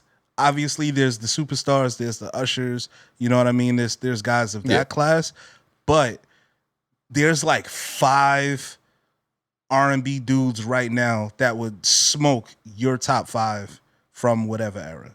You know what I mean? Like, and it's just, it's really, really interesting to see. O.D.E.L. is. I think the R&B, shit. The R&B stars of then were definitely bigger than they are now, though. Yeah, absolutely. Like, I think the top 5, if you're talking about the field, I agree with you. But if you're talking about their top 5 versus the top 5 we have now, I think it's a landslide in terms of like the older era. Like, who would you say is the top 5 R&B acts right now? And they have to go up against Chris Brown, Usher, Trey Songz. It's shaky at 3. I'm telling you. Those are just the first thing that came to mind. Trey Songz probably not even in the top 5, but I'm just thinking like of the hottest in the era. Neo, you have to put Neo on there. Yes. You probably have to put The Dream on there. And you probably have to put like Lloyd or somebody to round out your top 5. And that's just the dudes. Yeah, right? that's just the dudes. So okay, like even if you did the girls, like what is Keisha Cole Alicia fucking with Alex Isley?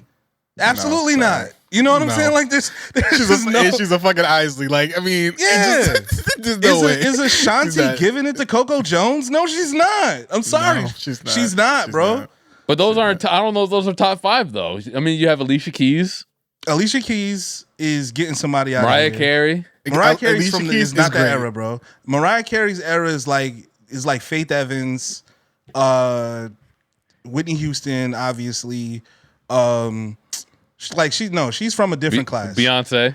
So of course. Obviously Beyonce is getting like That's a whole everybody. different. That's a whole. No, you can't say that's a whole different. She's in. But like but also that's different. That's You can't different. take her That's out. different stardom too. Like that's different infrastructure. Exactly. Beyonce's been in the game consistently killing shit for like 20 damn years. So I that's told a y'all whole different. it's when you go bowling with the nigga that know how to bowl. Like your points don't count.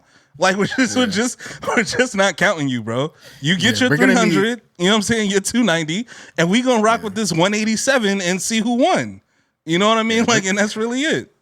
We're gonna need time before we can like see what's gonna happen like to these stars right now. That's out right now, but you know we got a lot of people like Lucky Day. He said, I think up there. Giveon is probably in that list. You know for sure. If Daniel Caesar wasn't fucking shit up for himself, he'd probably be in that kind of like but he has some good songs though. He's still like good music though. Yeah, he solidified himself in that like. That class of like I'm here and I'm really doing this. And Tyler's still fucking with him, so that's you're way back in. Yeah. And I think I think it does matter that a lot of the guys from back in the day were in groups, right? So like Jagged Edge, right? You got to deal with Jagged Edge. You got to deal with but again, I think Daniel Caesar is getting Tyrese the fuck out of here. I think you know what I'm saying? Like if you really really look at the landscape and you really start, if you do a top 5, if you do a top 10, and you compare it to the top 10 now, you're gonna see. I think these new niggas is kind of it for real. And not for nothing, a lot of them old R&B stars from back in the day had great writing teams or great producers along with them. Yeah, forming the artist. Yeah, Jonte Austin. You know what I'm saying? Brian Michael Cox. Yeah, guys like that. You know, D-Mile, shit like that back in the day. And, you know, Dark Child has something. I know how you feel about Dark Child, but like you said, a lot of people say that his beats age terribly. But like people that were building these like artists, right, that we know today. Yeah. But now today, these artists are doing most of that shit themselves on their own. Yeah. They're doing the songwriting, you know, they're in the damn studio helping with production, like in the beat and sound effects and all that stuff. They're like in every process of these things, and you can hear the difference. Yeah. You know what I'm saying? Like, so when you know Tyrese for like Sweet Lady and what's it called? Act Like That and it's shit and things like that. Like lately, but like Signs of after Love Making. Yeah, but it starts to get shaky after a couple songs. Yeah, he got a list. But like after a while, like is there a classic Tyrese album? No. Like in terms of like everything hitting, like, you know what I mean? Like Usher has one of those. But like, but Tyrese, probably not. In terms of like every single thing hitting like that. That's what I mean. Like, bro, we not going up against Bobby Valentino. like Mario, bro. Like, them niggas is getting out of here. I'm sorry. They are getting out of here, bro. Carl Thomas got 2 songs. And he's got to go after that. He's got to go to the park, bro. He's got to go sit down. You know what I'm saying? Maybe Tank might have. Tank is on the list. Tank is on the list. He's got at least 2.5 classics. Yeah. Tank is what these like really hot stars are looking to in terms of like vocal ability and like songwriting. Right. Because Tank was out here singing vocals over people's songs and you didn't even know it was him. Right. He was doing layered vocal work. Yeah. And you thought like, oh damn, Pleasure P can sing really good. And it's like, he's all right.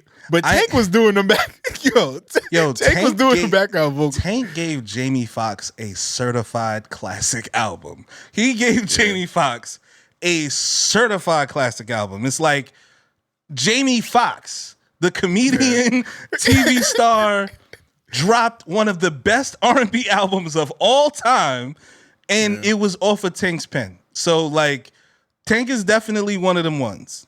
He's on the list. Yeah. But again, that's the whole point. Yeah, these people are doing all that stuff. Y'all might not agree, but give me Dwele too. Okay. I think Dwele got one. I think Dwele got one album, in my opinion. I think Subject, and Some Kinda for me. He's got 2 albums that I know are really great, but the third one is like, it's good to me. I like it, but it's not a classic. And that's the one that I think he came out with like, I think it was like 2008 or something. Or maybe Sketches? In the 2010s. Nah, it was the one that had Take 2 to Tango and that's the one for me too. I think it's like 4 + 4 something. It's numbers. Yeah. Greater than 1. That's the name of the album. Greater than 1. Yeah. But that album got some good stuff. That album's fire. It's great. It's great. And I have to revisit it too. But it's great. But yeah, Dwele got some. I don't think there's anybody that wouldn't agree with you on that. I think that's. Yeah, nah, man. I'm definitely bumping that Dwele album on the way to work tomorrow. For sure. Yeah, Dwele is a fall artist. Yeah. Dwele is a fall ass artist. Even like the color schemes for his albums feel like very fall-ish. Yeah. Oh yeah, you know? The orange and browns for sure. Yeah, but that's like R&B in general. Even when he goes like the white plain background, he does like the brown chairs still to like match his old style. Yeah. It feels like he has an aesthetic. Yeah, it feels like fall. It feels like what Dame would definitely wear the outfits that Dwele be wearing. For sure. Yeah, like the sweaters, the orange leather jacket, a cream turtleneck, setting it off. Hell yeah! Oh yeah, I was wearing that for Fuse. that last week, setting it off. Absolutely. Yeah. That is hilarious. But R&B, like all in all, definitely listen to that album, yo. He's really doing great. It's a jazz album, and I love that. Niggas is really like starting to be like, yeah, I can do this. Can you do this? Like, I love it. Like, That's the thing. They're giving each other space, man. It's gonna reach ahead. Like people are gonna start having these conversations. Like, but who's the best out of them? Because they're all great. Who's the best? People gonna stop. A lot of people gonna stop making music, and we're gonna be like, "Oh, whatever happened to so and so?" And it's like, well, people really started like waking up. Like, why are we listening? Why are we using our time to listen to all this stuff when we got this like high quality stuff coming out over here? You know, but Frank, please come back, man. Yeah, Frank. Yeah, he's definitely. He's posting a a lot now. He's heard our. He's heard the. Him Somebody and sent his him the Spanish bracket. and white boyfriends. Yeah, somebody sent him the bracket. He's posting a lot on his stories. We got him, bro. We got him. He's back. He's gonna be bro. Here. If we get honestly, if we get a Frank album, the influence, again, bro. The year we've had, the last 2 years in music have really, really been inspiring. Genuinely, yeah. This has been really cool. Yeah. Yep. And that brings us to first of all, are y'all aware of that show that's been I think it's called like Big Biz with nigga I forgot what his name was, but he does like, you ever seen that clip on that was like all around Twitter? It was like an Adult Swim type show. It was like these two blob characters and this one character named Lil Daddy who has like a big ass nose, and he's talking on a podcast like women, you know. Oh yeah. Man eat steak. Eat steak. Women eat Charlotte. Yeah. Like, that's just what it is. Yeah. I want to watch football and all that stuff. All right, so that dude that does that voice, he's doing comedy now, right? So he's out here performing. He has a show called like Big Biz. I think Zach Fox was his first guest, but he had Earl Sweatshirt on for like promo for Earl's album and stuff like that, and also just like showing people who Earl is and what he is now. They was on there. They called Joe Budden, which is fucking hilarious. They called a fake Joe. They called Joe Budden, quote unquote, and had him on there. Hold on, I'm like frozen right now. I don't know why I'm frozen. Yeah. Hold on. Second. I don't know why I'm like. It's weird. Whatever, it doesn't matter. I'll figure it out and stop and reroll if I have to. But they called a fake Joe Budden. And he was listening to Pump It Up in the background. Fucking hilarious. Yeah, just hilarious. You know, and addressing the beef that or the fake beef that Earl had with Joe Budden, where he was making fun of him back in the day on Lord of Squad and shit like that. And that was like a whole thing. But that show is great. I don't know if y'all need to watch that. Like that's like a really funny show. But Earl dropped an album called Live. Was it Live, Laugh, Love? What is it called? Yeah, Live, Laugh, Love. Yeah, Live, Laugh, Love. Which when you first hear about it, I'm just like, you know, I don't like how white people very different from I don't like shit. I don't go outside. Yeah. Yeah. And the album cover doesn't look very Live, Laugh, Love-ish. It's him just sitting there looking like a dad sitting on the porch smoking a cigarette, like. For sure. That's a J. Or J. Sorry, my fault. Yeah, that's he's got his glasses. Cigar weed. Yeah. But I have to listen to this album again. Another short album, 11 songs, 24 minutes. And yeah, he's on here just giving us Earl type stuff. Earl albums are hard to consume. All types of Earl type stuff, bro. Yeah. Some stuff is like you said, a little harder to consume. Kind of like what album was that he gave us an album full of that shit? Was it Sick? Oh yeah, Sick. And then the one that where he gave us that what people say is the worst beat of all time. The worst beat of all time, or some shit like that. Yes, that's the Feet of Clay or something still like that. Still flowing like that. You know what I'm saying? Yeah. But there are other songs like Gamma where it's like, okay, you kind of sound coherent here. Yeah. And Earl, at the end of the day, he's like a poet, right? Like his father was very like into like the poetry, like a really like known poet and stuff like that. So he comes from that background, and I'm sad to say it that sometimes I feel like I'm too dumb to be listening to Earl music. I will say it straight up. I don't know what he be talking about. Yeah, sometimes I just genuinely do not be catching that shit. Yeah. And I need to train my ear to understand. Sometimes I get some things, but it's like very low level. I'm like, damn, if I'm getting this at the low level. He probably meant something else. Yeah. So it's really hard to or get it all, but he's really good at what he does, for sure. Yeah. So Earl is a lyrical mumble rapper. That's kind of how I kind of frame him, because he's lyrically dense and you low key can't understand what he's saying most times. He's genuinely hard to and I don't know if he just be high in the studio or if that's just like his chosen delivery, but I feel like it's getting worse over time.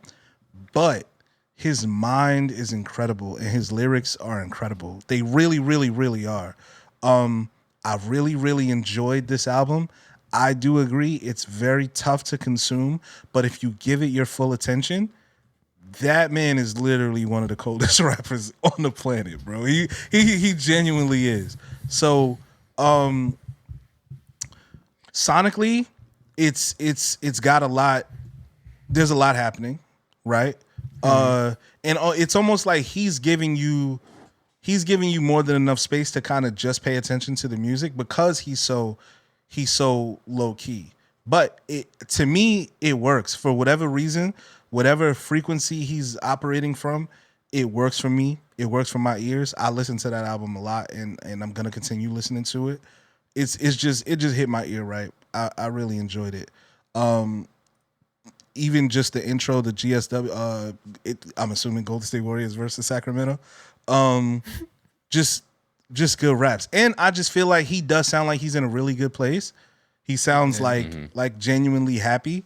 I know he just had a baby recently, so I'm pretty sure that had a lot to do with like his current mindset and just like how he wanted to put this album together. But that's the beauty of like watching these guys who I've never seen Earl as problematic, but you know, he's gone through his own things. And just seeing them be happy and just seeing them kind of grow and mature and kind of just like open up, it's fucking amazing, bro. Like it genuinely do is. That. Yeah, he's a father now. Like he's going through different shit.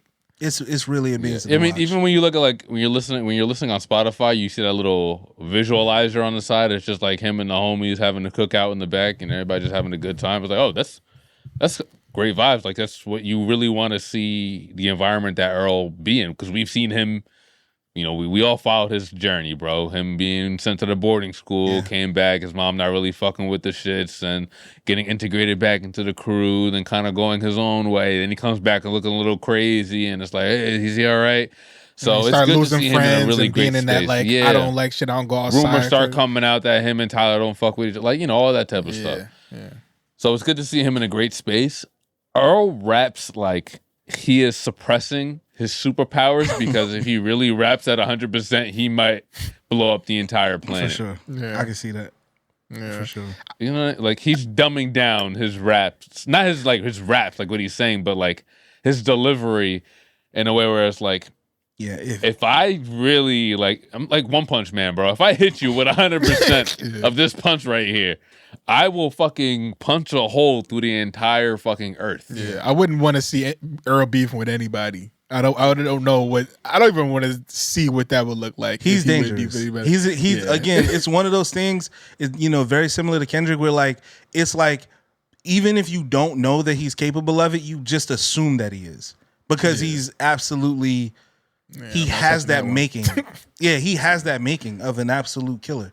I really wouldn't want anything to do with that at all. I also like what he said in an interview about mumble rap. Did y'all hear what he said about all right, so I'll kind of play it. I forgot what I heard it, but I don't remember the context. Let me see if I can find a clip.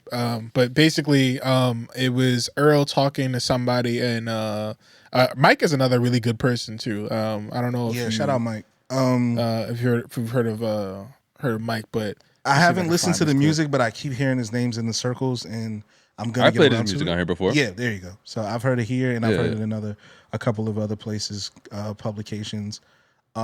People really like his music, and you know, if he's kicking it, then absolutely, I want to hear it. All right, I got this clip. This was on. I'm trying to find what show it was. I'll find it and I'll give them proper credit. But basically, he was talking to two dudes, and I'm glad they heard it, because sometimes I'd be feeling weird about like certain journalists like mostly white journalists that be talking to hip hop rappers they be talking to like hip hop artists and be like talking and be asked hip hoppers, the hippity hoppers, and be talking to them like some great. I watched like a interview yesterday about a white dude talking to Lil Durk about King Von and saying that King Von was one of his favorite rappers. That shit was, and it had like sad music over it. I was like, bro, this shit is so sit right with you. Yeah, no, I was like, this is so bad. But this is a clip of Earl Sweatshirt talking a little bit about mumble rap. So let me know if y'all can hear it.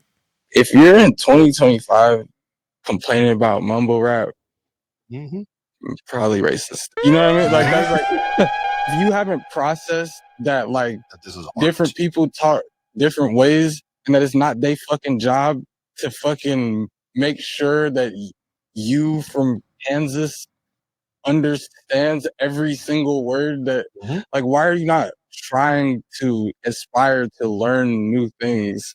Like Boomhauer's homies know what he's talking about.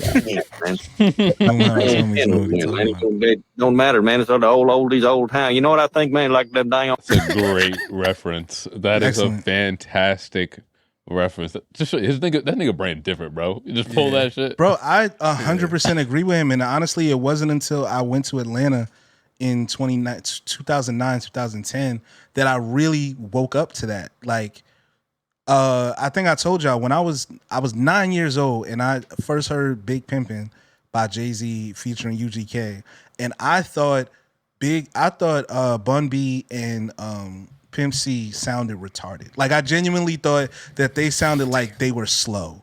You know what I mean? They were smoking, pouring, keeping lean up in my cup. I was like, what? What? Jay-Z is in a can of pee, but in a bee, gun with a man. I'm like, why they rapping so slow? That is weird. You know what I mean? Like I genuinely thought like, yo, are they slow? And then there was other rappers that came out that had more like energy. And I remember like, again, this is me being ignorant. But I was like, man, this like remind me of like the special ed kids. You know what I mean? Like the ones that be banging on the closets and shit like that. It just kind of it freaked me out. You know what I'm saying? Screaming in the hallway. Yeah, I didn't have the like understanding of like different cultures and like different ways of like communicating.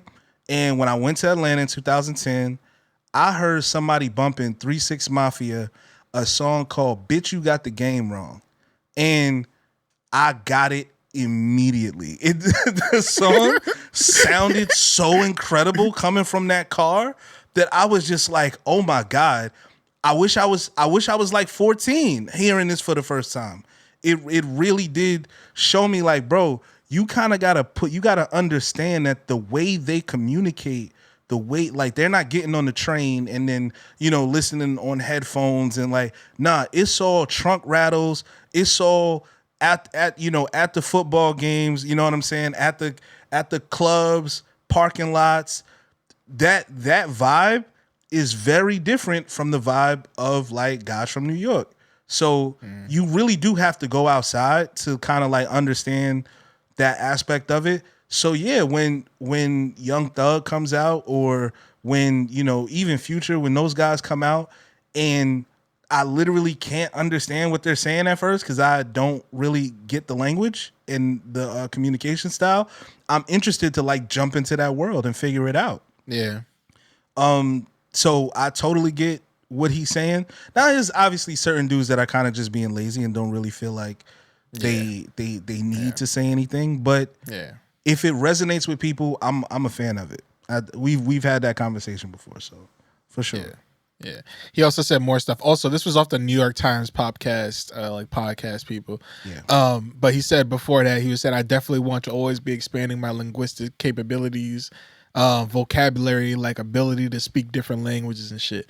Which is like, that seems very Earl, you know? And I'm glad that he's kind of opening it up. And I'm glad that this clip is like circulating because I definitely have a problem with like those fans of rap music that talk about like, you know, how it's not what it used to be and like all this other things of like, but like talking about it, like, yeah, it might not be what it used to be, but you're talking about it for like in a different way than like real hip hop fans are talking about it. I think I told you I got a cousin who thinks every rapper is whack if they don't sound like Cassidy, and it's just like Cassidy's whack. Like I hate to fucking tell you this, but that nigga sucks. You know what I mean? Like he literally has one thing that he does really well, and he keeps doing it. It's like that shit is Making boring. beats. I'd rather hear a Gunna album than a Cassidy album. By far. Damn. You know what I mean? Like it just, first of all, Gunna's album is incredible. Like incredible, by the way. Gunna having a good month right now. He's definitely having a great month. It's a little too long for me, but it's genuinely a dope album. But yeah, no, I want to hear people push the sound forward. Show me things that I've never heard. People call it novelty. That's it. It's supposed to be novel. We're supposed to see things we've never seen before. That's the point. Yeah. That's all for music I think that we have, right? What's that gun? Drop some mid. I'll say it again this week instead of last week. I didn't even get to it. The heels have eyes, right? Yeah. There's a few good joints on there, but I think it's weird that Westside Gunn and Ghostface dropped albums at the same time, especially because he's definitely just been doing a Ghostface cosplay this whole time. Yeah. So that's kind of weird. Yeah, I think we're getting a Cardi album next week, right?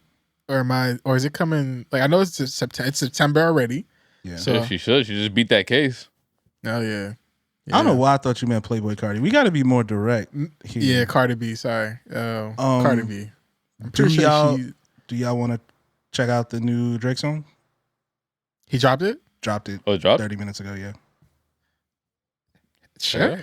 Let's let me cue it up. I think it's called "That's Just How I Feel."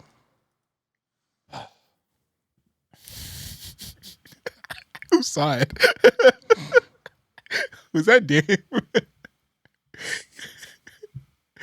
Oh man, these petty ass names, dog. Hold on, wait. I'm looking for it myself. I can't. Yeah, it's not on streaming from what I see. Let me restart my shit. Yeah, let's see if I can find it. The Iceman 3 shit.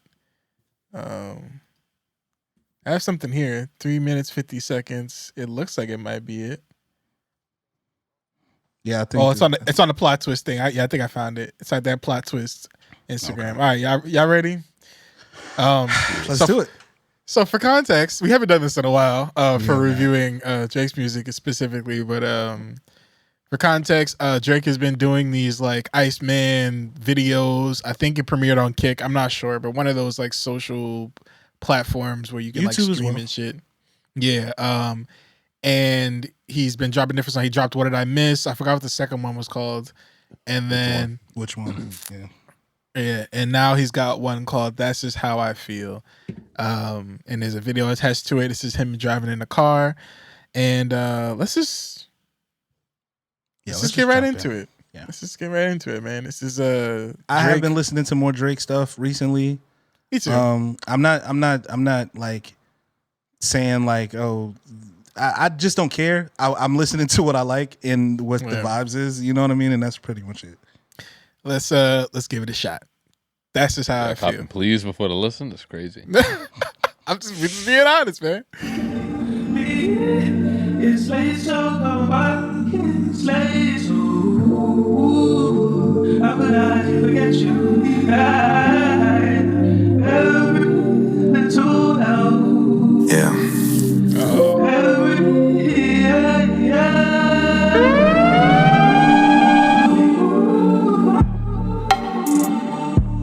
Look, beats like this one make me feel like my soul's free. They pay me to speak from the heart, they think that my soul's free. All of them summers of slappers, baby, you owe me. For real. Probably would slow me down if I carried my trophies. Maybe when no one's around, I rap like the old me. I used to put chains on all of the necks of my bro skis, my OGs. Yeah. And now to remember, I took the chains and I broke free. I wonder how long I'll be at the top if they don't kill me. I wonder how long it'll take them to count out 2,000 million. Like that? Yeah. Yeah. And I made way too much in a week. Must be 250 at least. Like the money just grew off a tree. Like the money just came in illegal. Yeah. What? That's just how I feel. What's his voice sound like? Yeah. That's just how. And I love when they talking away. They've been talking since 2008. I do tricks with the money and fame. Give it to you, then take it away. That's just how I feel. Got 2 more minutes, so I think we just listen to the whole thing. That's just how. And I went bought a whip for my brother. Same body but 2 different colors. And I might just sell, I get another. Small price cause he kept it 100. Yeah, yeah. Shout out to Kiki, she love me. Promise me we don't talk about money. Bitch stepping in whatever country. 18 years when we haven't been rusty. 5 years when you rappers turn dusty. And you whole niggas think you can touch me. Whenever y'all fall out of love me. Yeah. Guess that's how y'all feel. Yeah. Guess that's how y'all. And I really did fuck up the summer. Not the same way I fucked up last summer. Got my wrist going dumber and dumber. Got my chain going dumber and dumber. You can turn this off when you're ready. Okay. No, real quick. I want to. Is there another part to it? I want to. Yeah, I'm going to keep listening to see if there's anything next to it. But I just want to say real quick that Drake is on my fantasy label, and I really do want him to have I want him to get over this shit, man. Like all these different songs that sound like these quotable ass like the worst type of people that you know are making these captions like these song titles. That's just how I feel. Like shut the fuck up, bro. Like not Drake, but like just the people that like will listen to this, like the fans that will listen to this and like take this and just kind of like turn it into their whole personality. What did I miss? Like all right, bro. Like it's just yeah, the worst person you know is gonna love this record. Right. And also I'm just tired of like the whole like, oh my gosh, people betrayed me. Oh my gosh, y'all thought I was out, but I'm still here. Like all 3 of these songs so far have that whole thing. Yeah. Is there anything else you've been doing? Like, is there anything else that you want to give us on this project? Like, what is this project going to be about? Is it just about your grievances? Did you do what Kendrick said? Did you go do the ayahuasca and strip the ego from the body? Did you do any of that growth? Like, did you learn anything from the last year that you had? Probably not. Other than just like being like, oh, these people hate me. Oh, they just hating. It just doesn't. To me, it's just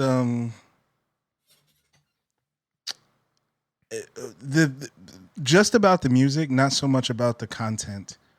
But he's just not that good at this style. Like this particular thing. It's the same flow too. It's the exact same. Like even on both. Like he did this exact same flow. On multiple songs on For All the Dogs for that first part, and then that second part it sounds just like the Yeet song, right? It's just like you're again the optics. You're really just not growing musically, and the style that you're doing, other people do it better, you know. And it's just I don't know. I'm not really having fun listening to him anymore. I'm not. I don't care too much for this either. I need him to kind of kick it up a little bit though. Like I don't know if this is like an indication of what the album's gonna sound like. At first I was saying it's Drake, so I'm gonna listen to the album when he drops it. But I'm definitely not being sold off of these albums off of these songs that he's putting out, you know? It's troubling. It's pretty troubling because you know, I made this point when For All the Dogs dropped and you know, we got into it about it. I'm like, man, he kind of just sounds bored. He sounds like he doesn't really feel like he has anything to say. You know? That's a good word. So hold on. Okay, no, we're good. We're good. He's rolling again. But yeah, keep going. He sounds like he's bored. He just sounds like he's bored. And it's almost like he doesn't really know what people want from him, so he's kind of just doing what he would typically do, which is like what other people do. Which is unfortunate because we're still talking about one of the top guys in the industry. So listen, I'll tell you this. If that album sounds like that, after all of the incredible rap albums that came out this year, that nigga's gonna have a hard time. He's gonna have a very hard time. And like that sounds crazy to say because he has just like a bunch of fans that's just gonna go with whatever. But when it comes to like the tone and how people talk about him, he's gonna have a very tough time. But let's finish the record. Maybe let's keep going. Let's get blown away by the last minute and a half, right? Yeah, of this, right? Let's hear what he got. And I made way too much in a week. Must be 250 at least. Like the money just grew off a tree. Like the money just came in illegal. Yeah. What? That's just how I feel. Just doing that for yo. that siren was just for YouTube purposes. That's just how I feel. Okay. Yeah. Okay. That's just how. Can't come put me to sleep. I swear, Baba, without you, I'm weak. Cause the words we be saying are deep. But the truth is I'm not always free for real. Yeah. Yeah. That's just how. When I come back from tour this fall, will you really say it for me? You just text me like we. We in Paris like 200 deep for real. Yeah. Yeah. MRI machine scanning my knee. Like how long you been running the streets for real. Yeah. Yeah. And my broski just redid his headline out here fucking the same host as me for real. Yeah. That's just how I feel. Niggas sound like Chizo touchdowns. And I love when they talking away. They've been talking since 2008. I do tricks with the money and fame. Give it to you and take it away for real. Yeah. That's just how I feel. What is that high-pitched ass beep in the back? That's just how. And I went bought a whip for my brother. Same body but two different colors. Yeah, yeah. That's just how I feel. That shit was ass. Yo, that's just how I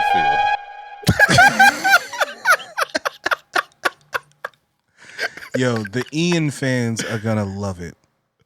The Ian fans, the Aiden Ross guys, the XQC guys, they're gonna eat that shit right up, man. Again, the worst people you know are gonna love this, and that whole for real, like, ooh, they gotta get goosebumps when they hear that shit. They probably already calling it. I don't know what academics doing right now, or them QBs. I forgot playing what the it for names of them the niggas are. fucking 40th time. Yeah. It's like, yo, he's back, man. Oh my God, all those people count him out. Yo, when he's finished with that court stuff, it's over. Take swig of Henny. Yeah, yeah, you gotta be sipping on. Yeah, man, I'm not yeah, I don't honestly, bro, if he didn't drop any of this shit that he dropped before, I would have said we should do a live review of the next album. But I'm not so sure I even want to do that, to be honest with you. I don't. You know what? And I didn't even bother to check like the some sexy songs for you reactions. I have not seen one. Have y'all seen any reactions to that album? Nah, I'm sure they exist, but I'm sure they exist. Yeah. But like it just feels like when Drake dropped his first album after the battle, then like that should have been like frontline news. Like, yo, this person reacted to it. This person reacted to it. And I really don't feel like any of it got any traction. And I wonder what those reactions look like. Were people going crazy? That was a party album, man. That was. But even still, like it's still like even the guzzlers, right? They should have been up on their chairs, right? And like it just would have made sense, you know. No offense, you know what I mean? Like, none taken. All offense. That's an O-line. Yeah, I most of the things that I heard about that, because there were some great songs on that I liked, like some R&B shit, but like again, the type of R&B that it is, like there's a place for it, but there's two different sectors, right? Like you can make something that people will want to listen to. But in terms of that R&B, it's that R&B rap fusion, you know, where you're crooning, or you're trying to be like, you know, you're trying to be like a rapper on these R&B beats, and it's just like, Choose one, bro. And people are saying like, yeah, Kendrick slapped him back to R&B. That was like the most that I've seen. Yeah, like for that whole shit. And then he took his shots at like Joe and Melissa Ford, and things like that. But yeah, there's some pretty good things on there for sure. That's another. I'll revisit it again this fall. Yeah, I'll give it another shot for sure. Do y'all remember how y'all felt about honestly, not honestly, never mind. For All the Dogs? No, Her Loss. Her Loss. Yeah, the 21 Savage album. That was a time. I feel like that felt like a time period. Like just it came and went. I don't listen to none of them songs from there anymore. Neither do I. But at the time, like with him and Savage, that like duo, it was cool. Like I thought it was cool. But again, like it didn't. Like you're probably not going to hear them songs in the club anymore, or like you're not going to hear them songs like playing outside nowhere because they're not like those are songs for the moment, right? And that's what happens. That's why he has to keep doing this, because he's always coming out with songs for the moment, and he's not making no more songs that are gonna just stretch past a year or so. Like we're not getting no more passion fruits. Right. We're not getting no more Hotline Blings. We're not getting no more One Dances. It's over, I think. It's pretty sad. I mean, and again, like I said, I've been listening to my last Drake album that I truly loved was Certified Lover Boy, and I still think that that's a great album. I genuinely think that's a great album. But yeah, we are where we are, and it's fine. People can do what they want musically, and they can grow and whatever. Attract different fans. It's just not for us anymore. It's just Streets not for for kids. anymore. It's not for us anymore, and that's totally fine. No disrespect. Like the people that enjoy, I think we're just again, like you said to your point, we've been getting so much great rapping this year, and for the last year, I'd say we've been getting like such great raps that I think we know what we can get, and so we're not gonna settle for nothing less. Like we don't have to settle for nothing less, because the people that's rapping and that want to rap and that want to rap well and don't just want to like be here for the moment are doing it. They're doing it. They're dropping projects that they want to extend past like this little time that we have here. They want this album to be talked about in the next couple years. So it just doesn't feel like to me that this album that comes out is gonna be the one that people talk about, other than just like this is gonna be his first album, like his first real soul album since getting his ass whooped. Yeah. So I mean, and people saying that he's going to do a round 2 or something like that, but I'm like, bro, you can't lose again. You can't come back a year later. Like, yeah, he can't. It wouldn't make sense. I heard that this song was supposed to be like the red button or whatever, but that was just from a liar, because niggas be on the internet liar. Stop talking about buttons. Yeah. It's a label thing, I guess. But I mean, if y'all really want to talk about, rivalries and beefs and how dangerous it can get, we have avoided some very treacherous waters, obviously, because apparently we're getting the peace treaty signed tonight. I'm super excited about this. The national nightmare is over, y'all. Ice Spice and Lotto have teamed up. I knew it. The beef is over, y'all. Both sides have decided to put the guns and the weapons down. And don't you already got a song called Gat, bro? Like, what are you doing? What are we? Can you talk about anything other than fart and ass? Like, oh boy, I'm excited to hear it, man. I'm excited to hear it. I think it's out, but we don't have to play it or anything like that. But yeah, I'll listen to it on my own time. Yeah, for sure. But I'm excited to hear that. It's good. Women in hip hop can come together. I hope so. Apparently, like they're gonna be on with Kai. They're gonna be doing like a live stream. And my biggest issue is like if we had static, I'm not going on live with you simply because I don't think there's enough like piecing it up in the world. Nah, to like Ice Spice needs a W right now, bro. Maybe, but again, if I'm Lotto and she says the wrong thing, then and it's up, and like I just don't want that live. You know what I'm saying? Like everything we do got to be edited, so I wouldn't go on Kai. But maybe it was all for the fans, and maybe it was in all person. For, like, I don't know if Ice Spice gonna be like that in person either. Lotto, I can see. Ice Spice Lotto, I can see popping sweet. off. Yeah, exactly. But there's also that like I think Ice Spice just needs to win right now, bro. She had her little run, but now there's all these other carbon copies of her coming out doing on the radar freestyle, sounding better than her, and people are catching on to the latest music. Just has not been it. She needs a W. She can't afford to beef with nobody no more. Lotto keeps on winning. She keeps on dropping new music and all these collaborations, partnerships, sponsorships, all this type of stuff. And hey man, and Kai's invited you up, and if the little fine print is Lotto's gonna be there too, you gotta do what you gotta do. How big was that? Kai's kind of wilding a little bit. He got the fucking Ray J showering with him. Y'all seen that shit? Or like trying to shower him? Hilarious. Only because I saw that interview. I saw that radio interview that Ray J did. I forgot who he was talking to. He was like, "Yo, I want to be on Kai's stream. I want to get in the shower with him and Speed. I want to get in the shower with him." Yeah. So for him to just pop up and for her to pay off that joke like that, I think that's hilarious.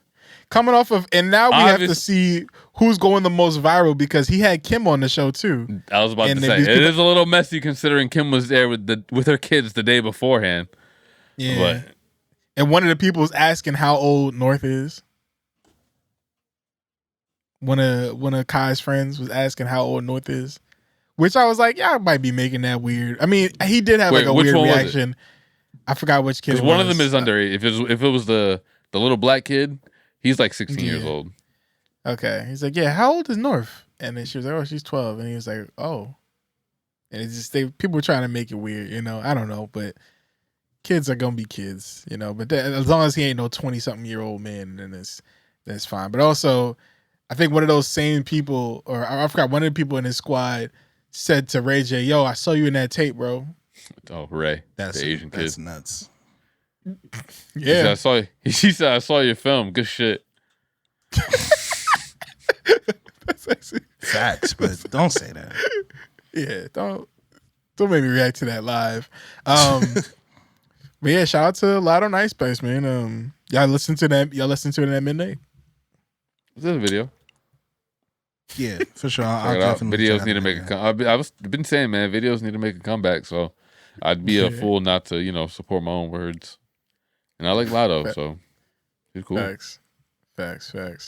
The weather delay. All right, I don't know about any more music. I know Tame Impala's coming out with an album soon. He just dropped a single, so I'm excited for that. Again, more fall music for me.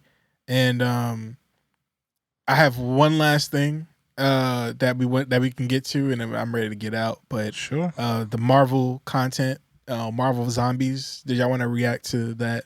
I did, because there's one clip I saw on Twitter, and I need to see it in its entirety. Okay. We can react to this. It's a Marvel Animations, Marvel Zombies trailer, and let's put that shit on. Yep, and Marvel Zombies is a continuation of the Marvel Zombies episode from the What If season. I think 2, maybe. Let me know if y'all can hear it. I don't even see it. There it is. Season 1, actually. No? I get it. Yeah. Let's go.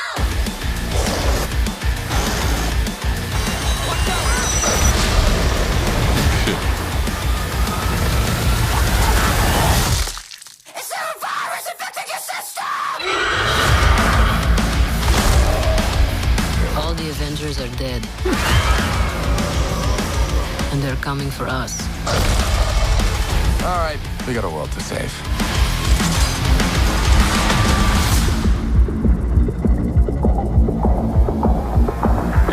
anymore.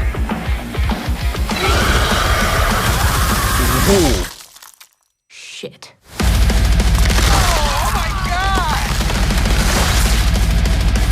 Yo.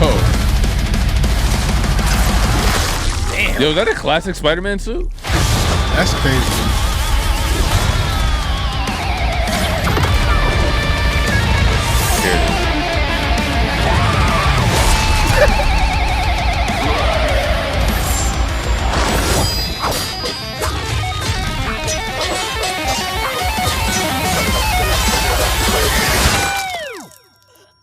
I'm watching it.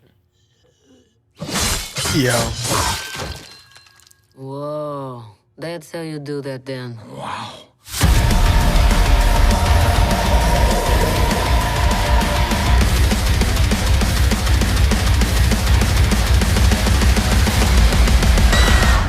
How come Mahershala Ali wasn't in that list? Or was he?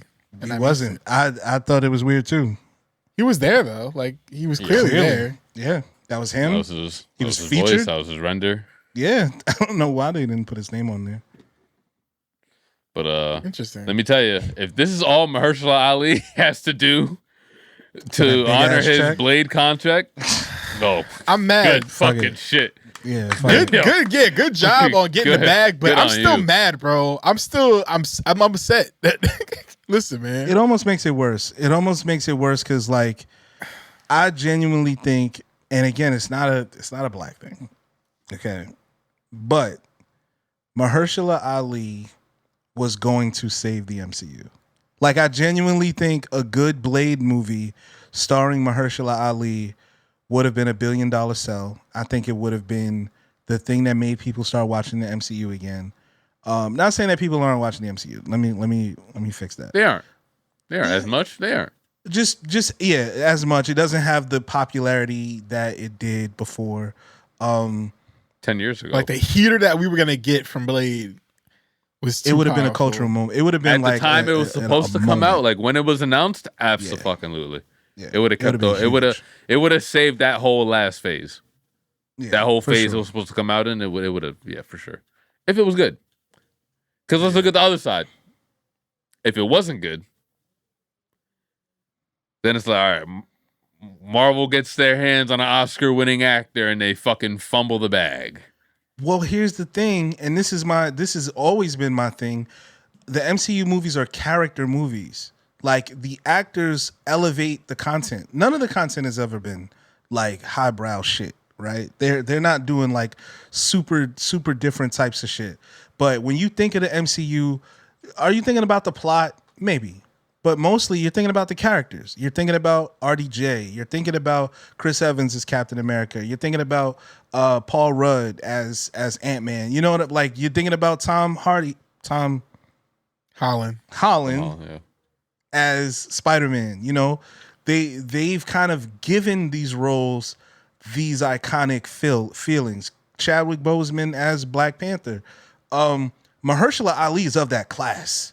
Like, he's of that class. The class that Simu Liu just isn't. You know what I mean? Mm-hmm. Oscar Grant as Moon Knight. But then you give him a big group. enough. You give him a group of fucking amazing actors like they did in the fucking Eternals, and they couldn't do shit with that. That's just that was, to me, bad storytelling. To me, they thought they thought they had enough, and they didn't. But Mahershala Ali has never done anything bad. Like, in his entire cinematography list, his filmography rather, he hasn't done anything bad. So that's why this movie ain't come out yet. So I think, well, that's true. That could definitely be it. But it's kind of like the Ryan Coogler thing. You're just gonna go watch it because you know that motherfucker can put some shit on. It doesn't matter. You know what I mean? So obviously we're all disappointed. We all disappointed because Mahershala Ali has that gravitas that could have done great things. And maybe this is how they want to introduce it, and then they're going to be like, oh, we're just kidding, Blade coming out summer 2026 or 27 maybe. It would be interesting, but I kind of feel like 2028 at this point. It's too much shit going on. This whole thing is dead, man. Yeah. And this isn't even like Blade. This is Moon Knight Blade. Yeah. Right. And it's funny because they're calling it Marvel Zombies because all these niggas is the whole thing is dead. Yeah, bro. The whole MCU is Marvel Zombies. Yeah. So that's all I got on that. But any other movies that are coming out soon? Hod, do you want to tell us what you got coming up with the Regal? Guys at the Regal. The fuck? Fellas. You're working with some people at the Regal for like a movie marathon type thing, or getting some like horror movies and I genuinely don't know what the fuck y'all talking about. Don't worry about it. It's all right. Trendell described it earlier. Yeah, I did it justice. Don't worry, you can listen on the playback. For sure. But yeah, that's all that I should really be got, awesome. man. That should be awesome. Whatever that thing is. Yeah, when it's gonna be done, it's gonna be awesome. Yeah, for sure. I don't have anything else, man. I'm pretty good on this. Please, y'all watch Alien Earth so we can talk about it. I think it's like 3 more episodes, maybe 2. Please watch it. I genuinely here's my pitch. Okay, I haven't watched episode 5 yet, but episodes 1 through 4, if you've seen the Alien series, they're all kind of themed not based on the movies, but like around the movies. So like I episode haven't seen 1, any of the movies though. Really? Nah. No, nearby. I'm not really big on the Alien like universe and stuff like that. Okay. So a lot of it may not hit you, but again, this show is about corporate greed. It's not, yes, it's about aliens, but the show is about corporate greed and AI and that was apparent from episode 1. Like that was going to be an issue with everything that's happening with the cyborgs and the hybrid, like whatever those 3 things that they introduced, right? It was the 3 types of species that they introduced? Synths, cyborgs, and hybrids. Yeah. But they put these sick children's bodies, minds, or consciousness into these cyborg bodies. So now they have to deal with like the ramifications of this. Right. So they have to deal with the ramifications of are these cyborgs now the children and we gave them these new bodies, or did we kill 6 kids and then simulate their minds into the robots? Like, which one did we do? So there's that element of it.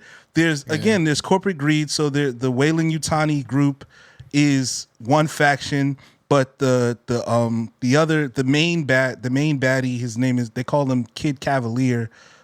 He's Peter Pan. So he names all of the synths after characters, the Lost Boys. So there's Wendy, there's Slightly. Like he named them all after Peter Pan characters and stuff. Like there's a lot of allegory and like depth to it. And then every now and then, one of the most fearsome monsters of all time is ripping people to shreds. It's a really, really, really solid show. Genuinely, I would give it a shot. But that brain blast, you reminded me of something, and this will be our last topic. Because I do want to talk about this, and it's possibly clipped because I feel like it's just something that we each have thoughts on.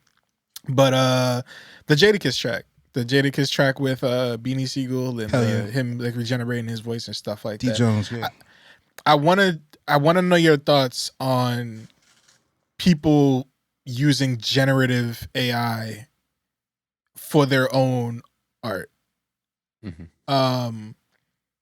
I know people are kind of like back and forth with it. Me in particular, I'm kind of starting to push away or pull away from AI a little bit, just because I've heard most of like my creative people's like kind of talk about how they feel about it and all the stuff that it comes with it, and pretty much everything that's going to happen as a result of us not speaking up about it.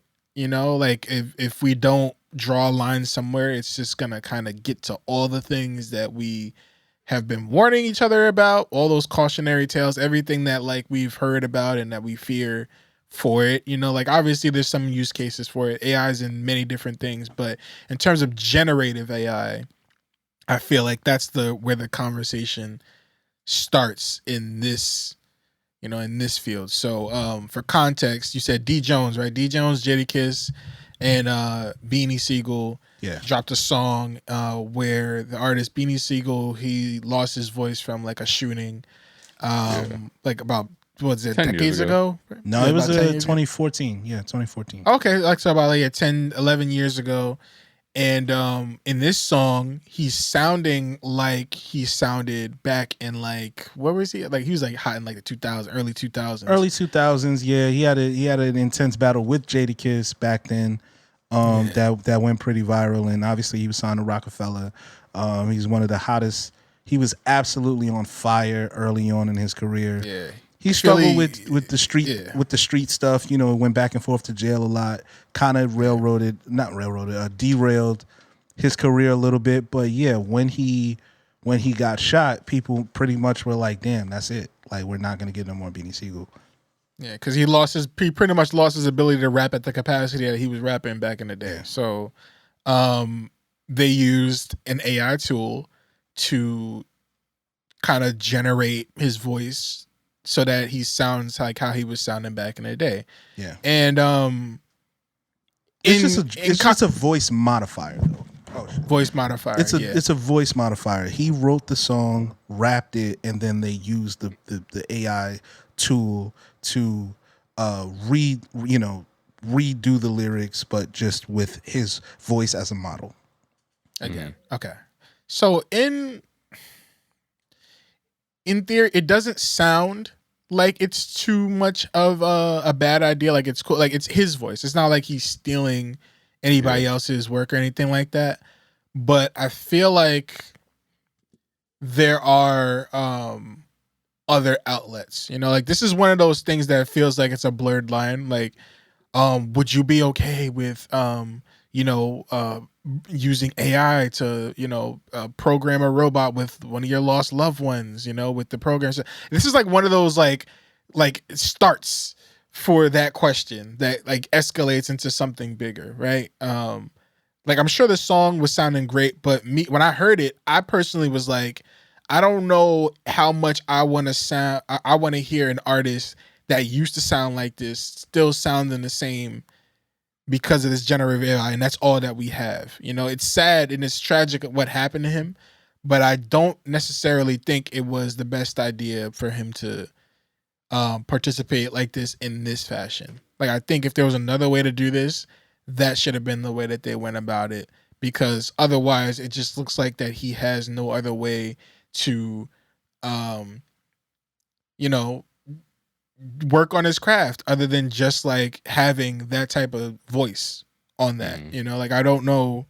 Well, you gotta imagine that he was looking for these ways over the last, because I was just looking through his discography. It seems like after the accident, the first time he really started making music again was a couple years later. So you gotta imagine in these last 7-8 years that he's been searching for a way. Given I haven't really been actively listening to Beanie Sigel over the years, I went back to listen to some of his more recent tracks. He sounds nothing like the man he used to even sound like. It sounds like it might even hurt him when he raps. That's just how you're muted. Sorry, but that's just how that's just what it really gives off whenever I hear him. So it's not. I can understand if his voice naturally just aged. And like, oh no, I want to sound younger again. Like, I could definitely understand that being frowned upon, but I felt like a decade of his career was stolen from him, Yeah. Because he kind of had to not only just figure out, one, he had to figure out how to rap again, how to talk again. And then two, it's like, all right, now I have to adjust to a voice that I'm not used to hearing. So not only does that come with a physical challenge of having to adjust to this new voice, but it's a mental challenge as well. It's like, bro, I don't know if I like the way that I sound now. I'm not confident in the way that I deliver my bars just because of how I sound now. So I feel like for him to be able to, and maybe if there were ways for vocal, reconstruction, and he could fix his I'm sure he would definitely do it. But hey, bro, remember this around the time this nigga was hot, and he was never like, the #1 Billboard artist. So I can't imagine that, Funds was looking like he can afford something like that. Right. So, and honestly, and this is a very extreme occasion, I'm willing to give this the pass because of it. Like, I'm willing to say, like, this is fine. Like, this isn't just like he's doing it to benefit oh, like I'm doing it just for my self-esteem or only my self-esteem. It's like man, look, Yeah. I want to get my years back. Ultimately, what happened to him? Go ahead, T. Yeah, my last point on that is just I feel like with that, this is the past. I think that just kind of opens the floodgates because how often are we just going to keep giving people these passes just because of like these Like I said, this is very extreme. You know, if they're it all is very extreme, then by all means. But if I But it's don't like- see just. I feel like you can't like if it's one if you can give excuses for one person, people are gonna keep like towing that line. It's just gonna keep pulling where we're like, oh, that's like not as extreme as this, but this is also okay. But this is also okay, and it just kind of gets back to that like. Let me give you a little bit of pushback because I feel like that's like saying like if somebody lost their leg and they got a prosthetic, like, oh well, what's to stop niggas with 2 legs from like getting like cutting their legs off and putting fake legs on. You know what I mean? The better. I feel like the better comparison here is being like, all right, if a nigga lost his leg and he wanted to walk again, in order to make that prosthetic leg, you had to give up a piece of your leg. Sure. Niggas give you got people that do that. Livers and colons. Yeah, people give up kidneys, all types of shit. Yeah, but willingly. Like no, like people really nobody just makes you do that. Wait a minute. Because if I could take my liver out or my kidney out, you make a copy of it and put my kidney back in and give him the copy. Hell yeah, he could have a copy. I don't care. It's like I get to keep my kidney. It's still your DNA too. Let's leave it like that. What about this? Your fingerprints. What if it's fingers and he takes your fingers and your DNA's on it? Listen, I get the concept. Lupe Fiasco also has a modeling AI system that's based on his music, right? Which is kind of weird because he doesn't make all his own beats, so I don't actually know what that thing is creating from. Because like is Kanye's music also in there? Because he was on Touch the Sky. You know what I'm saying? Like it kind of like it. There's a little bit of a gray area there, but it is complicated. It is complicated. I feel like I'm very happy, and you have to treat it case by case. Yeah, I think I'm very happy for Beanie Sigel. He's again one of the most unique voices and one of the best street rappers of all time. Like, be clear, he changed street rap in a very real way. He was one of the first guys from Philly doing street rap, so the Meek Mills and all these guys, they come off the Beanie Sigel tree, you know what I mean? So it matters. It matters that he can contribute to the landscape, and again, I'm happy for him, and I kind of don't think we need to think much harder than that in this case. The idea about AI is always about copyright and stealing. You know what I mean? If you're using it to steal other people's art and then kind of interpolate it into your own way. If you're using voice models of, Jeremy, and then you're making a hit record and Jeremy gave his voice to this voice model system, does Jeremy get credit for the song? You know what I mean? You don't always know where it's snatching from either. So it's like people's work is getting stolen and you don't even know where that stuff is coming from. But he's taking his own voice. He's taking his own stuff. He's stealing his own stuff. So, I mean... It's kind of case by case because that's fine. Like it's kind of like the same thing with like bootleg movies, right? And ROMs. ROMs are not illegal if you own a copy of the thing that you're copying, right? That's what they always say. The same thing is true with like if you have Plex or some of these other media streaming services. If you have a copy of the thing and you want to watch it on this app, you're free to. It's only illegal when you steal it. It's only illegal when you steal it from some other form and you didn't pay for it. So, but do we want to hear your raps publicly? Do we want to hear you sounding like you were sounding like an 03 in 2025? I do. Yeah. I told you, I just listened to the Ghostface album and Ghostface doesn't say... How many artists, right, I'll give you another example. How many artists have you heard make albums or songs that were popular, but they don't own the rights to, so they had to re-record it, right? And then that's the version that you find on Spotify. That's the version you find on whatever, and it doesn't sound like the original record. So you're not giving that person those streams. JoJo is a great example. Tank is actually another great example. They have so much mixed up in that label stuff. They had to re-record their whole albums in order to upload them onto onto streaming services so that their fans can listen to their music. Aaliyah obviously is not here. Her music wasn't on streaming services until like 2022. You know what I mean? Yeah. We just had to have all these 90s R&B playlists with no Aaliyah. It feels empty. It feels blank. You know what I mean? So if you as an artist can still capture the sound and the essence of what made you special, and you still get to do it from yourself and from your gut, I don't think there's anything wrong with that. The Ghostface album, Ghostface sounds 60.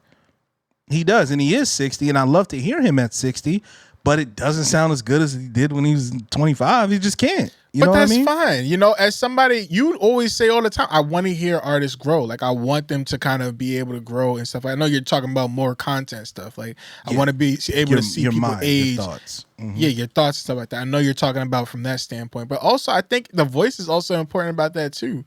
You know, you shouldn't be wanting to do the same shit that you was doing back in the day. You know, like, I think you should always be trying to grow as an artist, not just with, like, the hottest voice in the game, but also just like with the subject matter. How can you kind of tailor it for 2025? You know, you were great back then, but that was back then. That's the old days. You know, it's fine. I feel like you telling a nigga that got shot, you're fine. it's just like, nigga, to who? You know what I'm saying? This shit really does hurt, and my family is not getting paid off this. I still gotta write. I still gotta create. If this is how people remember me, and I can sell records and features because people like this version of me, then you kind of can't tell them that. Bro, I'm looking at his album drops and mixtape drops. He was dropping consecutively. Year 2007, 2008, 2009, 2010, 2011, 2013. And then he gets shot. Now he's dropping 2016, 2020, 2023. He's had a really this is rough affecting the way that he moves, bro. Yeah. Like, I'm sure he would have loved to have kept rapping this entire time, but he can't rap comfortably knowing that he sounds like this. It's completely it'd be completely different to me if, like you said, he just naturally aged, and his voice naturally became like this. But his voice was robbed from him. It's completely different to me. I agree.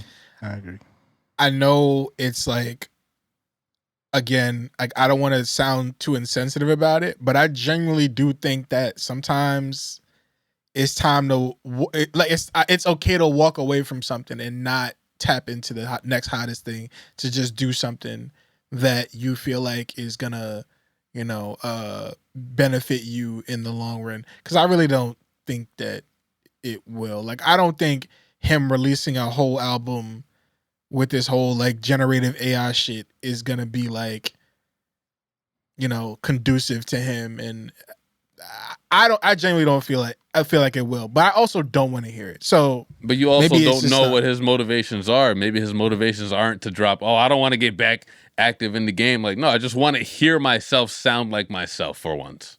Yeah. But you dropped all this stuff in the past that sounded great. We have that. To who though?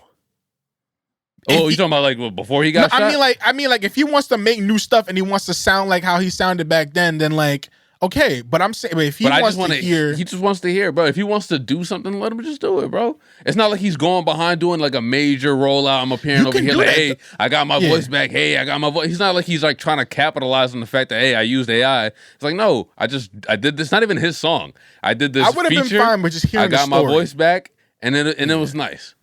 I would have been fine just hearing the story, if you're doing that behind closed doors. But like the fact that it's public, now we kind of have to talk about it because people are going to hear about this and people are going to try it and people are going to do it. You know what I'm saying? Like, so let me ask you a question then.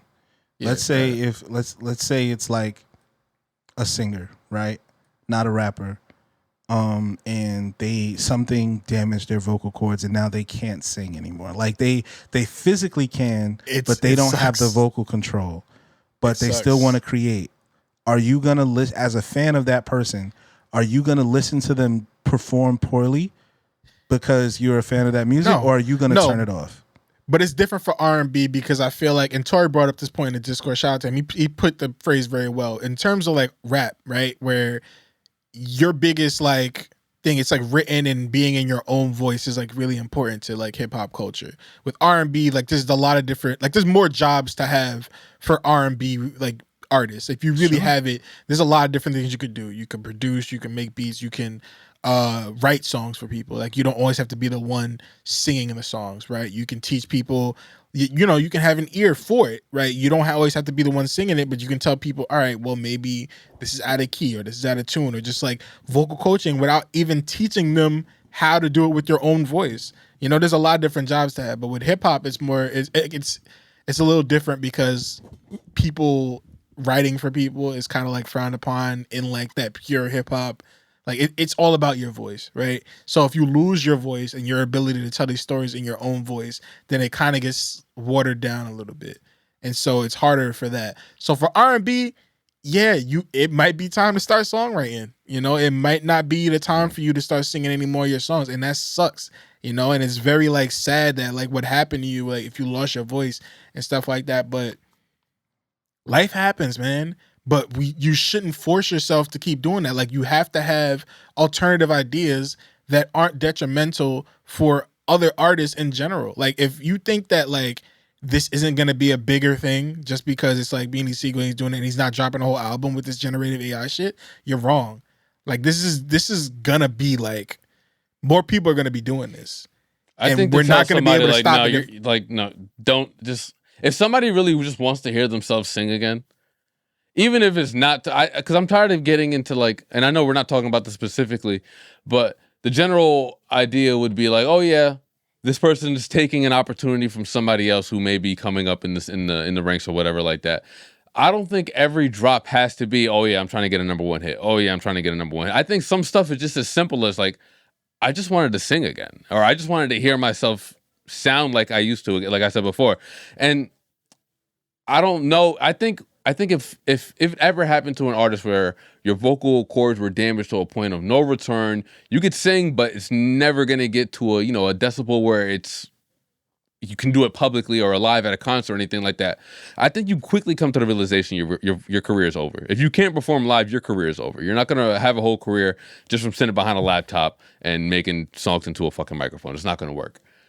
I think at that point when you realize your career is over, you kind of like, yo, if you just want to do something just to do it, go ahead and fucking do it. Go ahead and fucking do it. The people who want to listen to it, they'll listen to it. The people who don't want to listen to it, won't want to listen to it. Because ultimately, I think we all know that full generative AI music videos is never going to be successful, at least not anytime in the near future, unless they make some crazy-ass developments or anything. It's not going to be worldly accepted amongst the artists, amongst the labels. There's always going to have these issues that come along with it.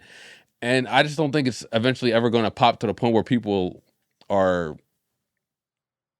I think people are going to willingly replace people. I think people are rejecting. I think people are rejecting the concept of generative AI as it relates to music. Will that change? Probably, because it really just depends on how much money they want to put behind these things. So my point is, Beanie Siegel's not going to be the make or break. So if again this help, like it to me, it's every time a new technology comes out, we always just assume that it's going to be the worst thing that ever happened to mankind. And there are going to be people that use it appropriately, and there's going to be people that use it inappropriately. And there's really just nothing that anybody can do. You know what I mean? So ultimately, everyone has to kind of make their own choice and support what they want to support, and then not support what they don't want to support. I think people that have this idea that we should just reject AI completely, I think they're just wrong. Like I genuinely think it's unrealistic, and it's very similar like when it came to like music in FL Studio. Everyone hated FL Studio when it first dropped. Like they thought it was too easy. You're not a real musician if you use FL Studio. There's that shit became, and the internet, SoundCloud, all this stuff became an equalizer for underprivileged people who were disadvantaged, didn't have garage bands, didn't have access to studios to create art, and people loved it. I think the same thing is true with AI. There's going to be as many people that are not going to get opportunities, there's going to be other people that will get opportunities because they used it, or that they wouldn't have gotten if they didn't. So it's based on who's wielding the power. So it's not something that we can just write off completely, and it's not something that we can just fully accept. Everyone's gonna have to make their own choice. We can get out of here, but my last thing on this is I feel like the fact that we're not getting many choices in the matter is important too. The fact that we're kind of just being fed all these things and AI is just being like implemented into all of our work without us having the choice to opt out of it sometimes. It happened today when I was posting one of our clips on Instagram and I saw a function that I was like, oh, this sounds like it could be cool, where we could turn on translations, right? Where it would translate our videos to a different language for other people to hear it. Which in theory sounds amazing, but Meta AI steps in and also makes our lips form the words. And before you toggle that, you have to accept those terms and conditions, like knowing where it's coming from before you're able to like let it do that, take charge. And, you know, if we're speaking Japanese, it looks like we're actually speaking Japanese because our mouth is moving and Meta AI is doing that. And I'm glad they gave me the option. You know, I really do appreciate that. But I feel like there's other places and other things that just don't even give you the option anymore. And that's where I have a problem with it. You know, for the people that don't want to and want to kind of be able to not opt into it, you know, like I was on this podcast talking like it's too late. I think it was moving too fast. And I was like, it seems like there's so much money behind it that it's like an infrastructure and we can't stop it. But I genuinely think that the efforts done so far have kind of slowed it down a little bit, for sure. Like there's like a concerted effort. Yeah, in certain spaces, there's like a concerted effort. That's just taking over, bro. Yeah, like people that don't give a fuck. Like I was in an interview the other day where somebody was saying like, oh yeah, we can just AI generate these captions and shit like that. We don't have to. Or like AI generate like these descriptions and like these videos. Like I kind of just like had the AI do all these videos and stuff for me. I'm like, then what do you need me for? What are you asking me to do? Like, are you asking me to do that? Like to just do all the AI stuff for you? Because you can just do that. Like you don't need me to do that. And I'm not having you pay me for that. Like no, I'm not going to do that. So that's all, man. I feel like I thought you was going to say that we was taking money out of Abuela's hands. And having them translate our whole podcast by hand and just re-recording the vocals for us. You know, like yo, someone think of the abuelas. My fault. Nah, it's true though. Like I'm sure there's a job for that. Not for nothing. That's a cool ass function though. It is. That's a cool ass function. I mean, it's just revisionist history because we don't know Japanese. So why is our mouth moving like we speak in Japanese? Somebody's gonna watch that shit and be like, "Oh, they know Japanese?" Like, no, the fuck we don't. Like, it's just lies, man. You know. But that's my favorite function on the YouTube. It doesn't do the mouth thing, but my favorite function on the YouTube, my favorite feature on the YouTube now is changing the audio track mix. Yeah, that's fine. That happened. That exists. Like, that's fine. Like taking in the voice last and clip, playback. It made Hod sound like a Japanese woman. Yeah, I realized that too. It did. It changed both of our voice to women. That's fine. Text to speech, like, okay, yeah, you could do that. But like us moving our mouths, that's kind of crazy. That's like OD. We on here talking about Jadakiss and our mouths are moving in Japanese. Like that's a whole nother podcast. Like, yo, these black Japanese niggas is talking about hip hop. We should take the Japanese. We should take the Japanese vendor they have and then put the audio dub over it. So that would be hard. Yeah. One episode like the old Chinese movies back in the day with the mouth just completely different from the voice. That'd be hilarious. Yeah. But that's it for me. I got nothing else. I know, like I said, I know Cardi B is coming next week. Show stuff. Gen V season 2 is coming out soon. That's like the spinoff of The Boys. Yeah, I should definitely tap into that if y'all haven't already. And yeah. I just finished watching King of the Hill. Recently came back. It's only 10 episodes.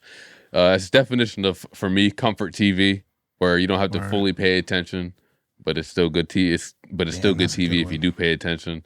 So yeah, that's I would definitely gaming recommend and comfort TV. Comfort TV for sure. I didn't even think of King of the Hill as a comfort TV show because I put on. I think I told you I put on random '90s cartoons to like go to sleep. I was watching Rocco's Modern Life the other day. That show's kind of crazy, by the way. It is. It is. But I don't know. Those sounds like cartoons don't even sound the same no more, bro. It's crazy.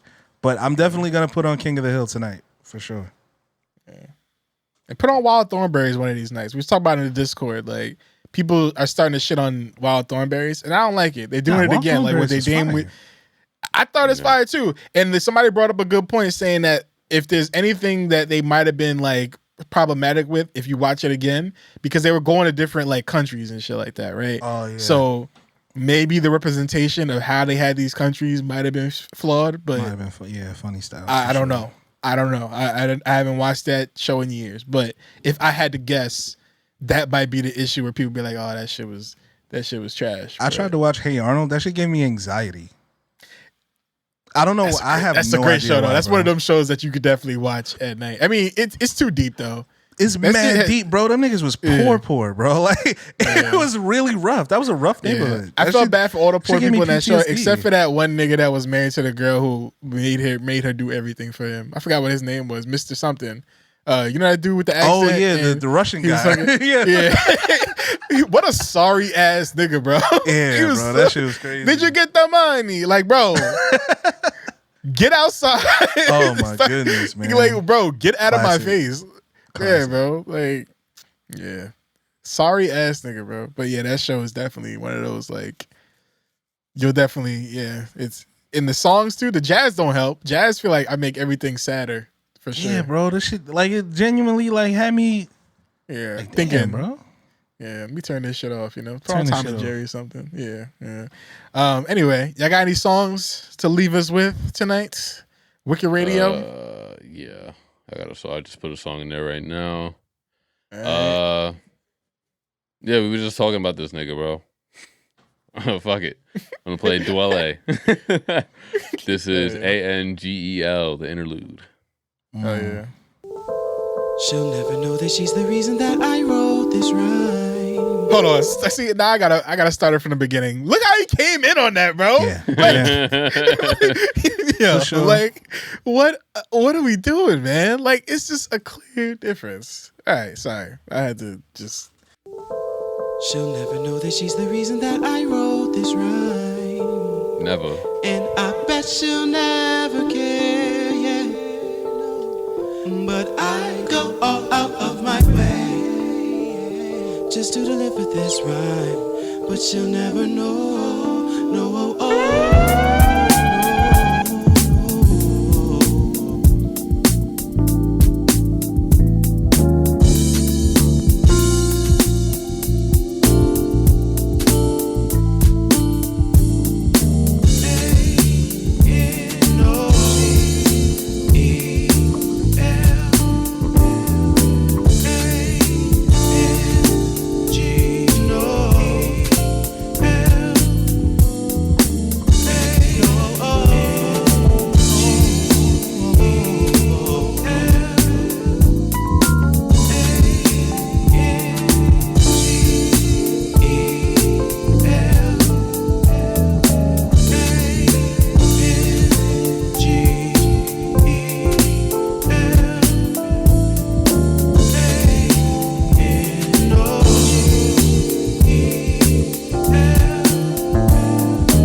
A.N.G.E.L, the Interlude by Dwele off the Subject album. Go listen to that whole thing. Go listen to the reprise. I think I got Slum Village on that bitch. Yeah.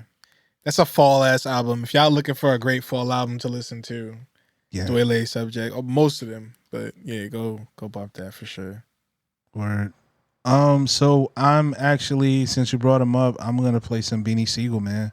I had a lot of different directions I could have went here, but Beanie Sigel was really just one of the best MCs, man. So let's take it back to 2002 with "Remember Them Days" featuring Eve. Yeah. It's all good now. It's all good now. We out the hood now. It's all good now. We out the hood now. We out the hood now. It's all good now. We out the hood now. It's all good now. New.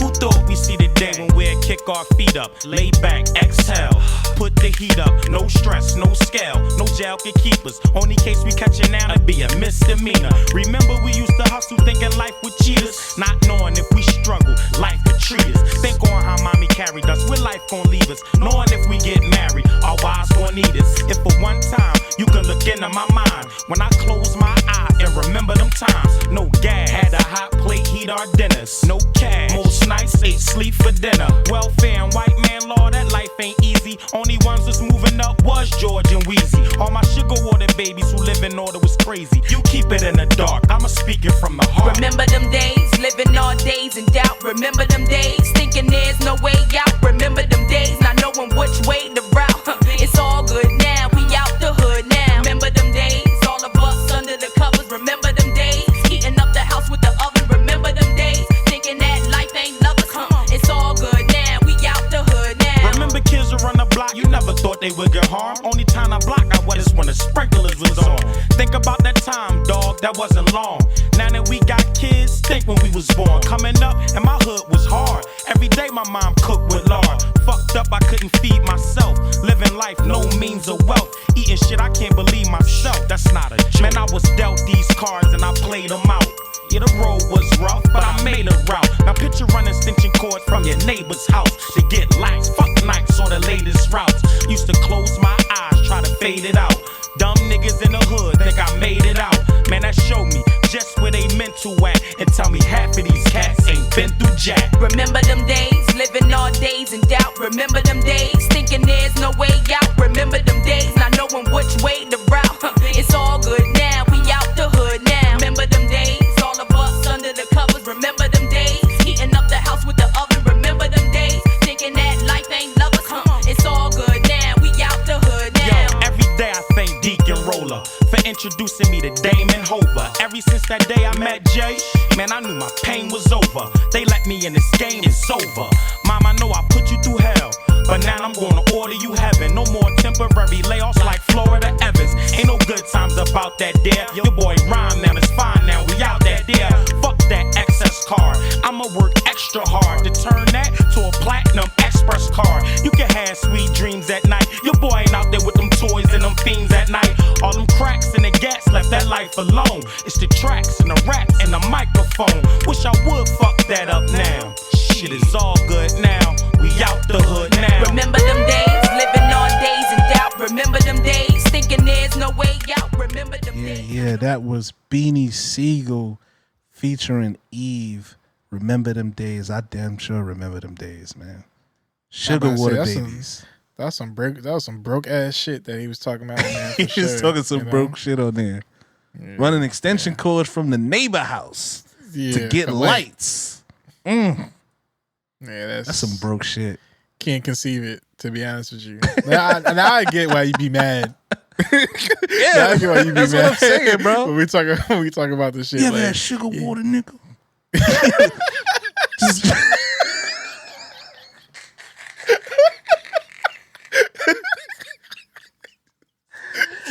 Yo, oh man. Yo, you ever had to take a 2-liter bottle, cut it in half, and make a bowl out of it, nigga? I remember that. The broke raps, the struggle raps, yo.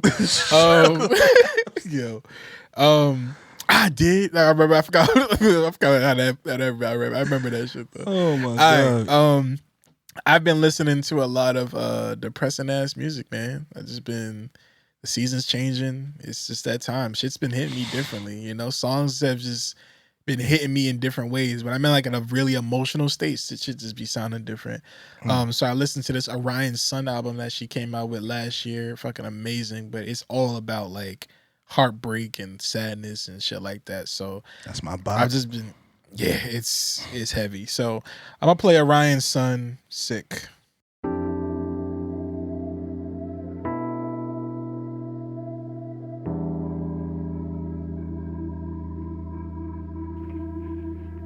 Three miles till I touch down.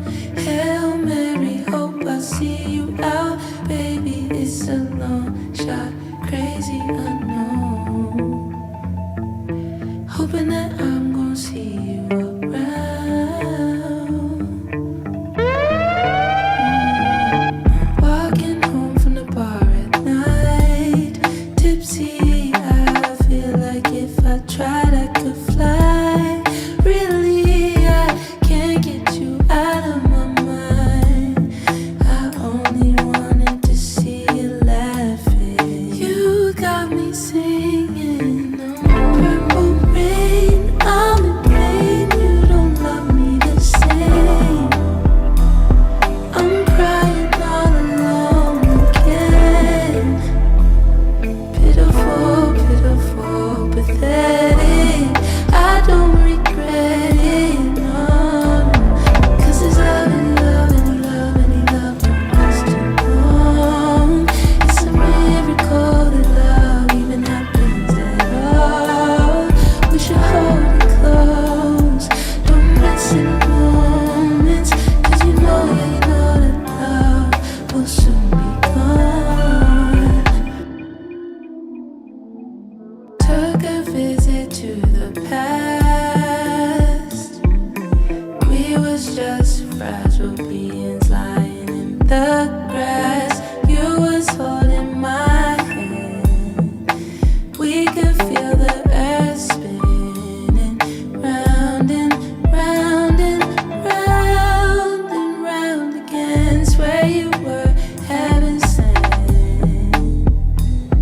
Do you believe in romance? I never meant to cause you any sorrow. You got me singing on purple rain. I'm in pain, you don't love me the same. I'm crying all alone again. Pitiful, pitiful, pathetic. I don't regret it, no. 'Cause this love and love and love and love don't last too long. It's a miracle that love even happens at all. We should hold it close, don't miss any moments. 'Cause you know that love will soon be gone. 'Cause this love and love and love don't last too long. It's a miracle that love. That was Orion's Sun, Sick, off her album. I'm pretty sure the album is called Orion's Sun. So I kind of like when artists make albums and call it their artist name. It feels like almost like a self-portrait, you know? I kind of want to go through a list at some point of like artists that come out with those albums of like their artist name, and then like who has the best like one of those, you know? Was hers album called Her? Which one? One of her biggest one, like the first one that she came out with. Was that called Her? Or was it something else? It's called Her. Yeah, I want to go through like a list of artists that come out with like albums with their name, and just see like who has the best one, because I feel like there's a lot out there that people have that. It feels like a self-portrait of some sort. It's actually crazy. Her first album, this is bananas. Her biggest album is actually Back in My Mind, which came out in 2021. But her first album was called Her, but it's not considered her first album. It's a compilation Because it album. wasn't an album. Yeah. Yeah. Yeah. Bro, when her volume 1 and volume 2 dropped, my nigga, you had to be on the streets for that shit. That shit was insane. Nah, bro. When that hymn dropped, nah, I'm playing with you. No, shit. Him shit was hard too. Him, her, him. and then they dropped, nigga. That shit was crazy. And then they dropped, all the pronouns. all the pronouns was outside. Yeah, they was doing all the Where the fuck it at, nigga? Episode title. I love like when we come up with episode titles at the end. Thank y'all for listening to the podcast. I'm here with Gobbo _ Hod.wave. I am $10. Keep rocking with us. Subscribe to the Patreon, patreon.com/because we are podcast. Go Birds. The full video podcast. Go Birds. I'm rocking. My Jets ain't doing shit this year. Go Birds. We rocking with the Eagles this year. Yeah, it's a Birds podcast. Yeah, smoking on that Dak Prescott. So cool. But yeah, thank y'all for rocking with us. Subscribe, always subscribe and do all that stuff. Come to the Discord. We always chatting in there. Shout out to the Discord community we already have, Salute to y'all. And the patrons, of course, always the patrons. We always do this for y'all. So keep rocking with us. We'll be back next week. And then after that, I'll be on vacation. So don't ask me for shit in 2 weeks because I won't be here. So enjoy this. I may not be here next week. We'll see. Oh yeah, that's true. I will be up in New Jersey all next week. Jeter is launching in New York, so woo shit. Let's go. Big things are coming. Big events, maybe a big performance. I'm trying to get in these niggas' ears, bro. They try to have Offset perform in New York, and I'm telling them, get somebody from New York. To perform in New York. You don't know how New York, they're getting all these influencers from LA. Oh, just fly. Like, no, you guys clearly don't know how New York works. Yeah. You get niggas from the city if you want niggas to fuck with your shit. Ice Spice outside. That's what I'm saying. We need to make the call or something. Just because you fucking somebody from New York don't mean you need to be getting them to be. Call Beanie Sigel. He just got his voice back. All right. Anyway. Oh shit! I'm glad. I almost ended us with the gunshot noise. That wouldn't have been good. That would have been tone deaf. We used to end with gunshots, but now we got the siren. So it's cool. That would have been insensitive. Bye, y'all. See you next week. It's insensitive for you to even mention that.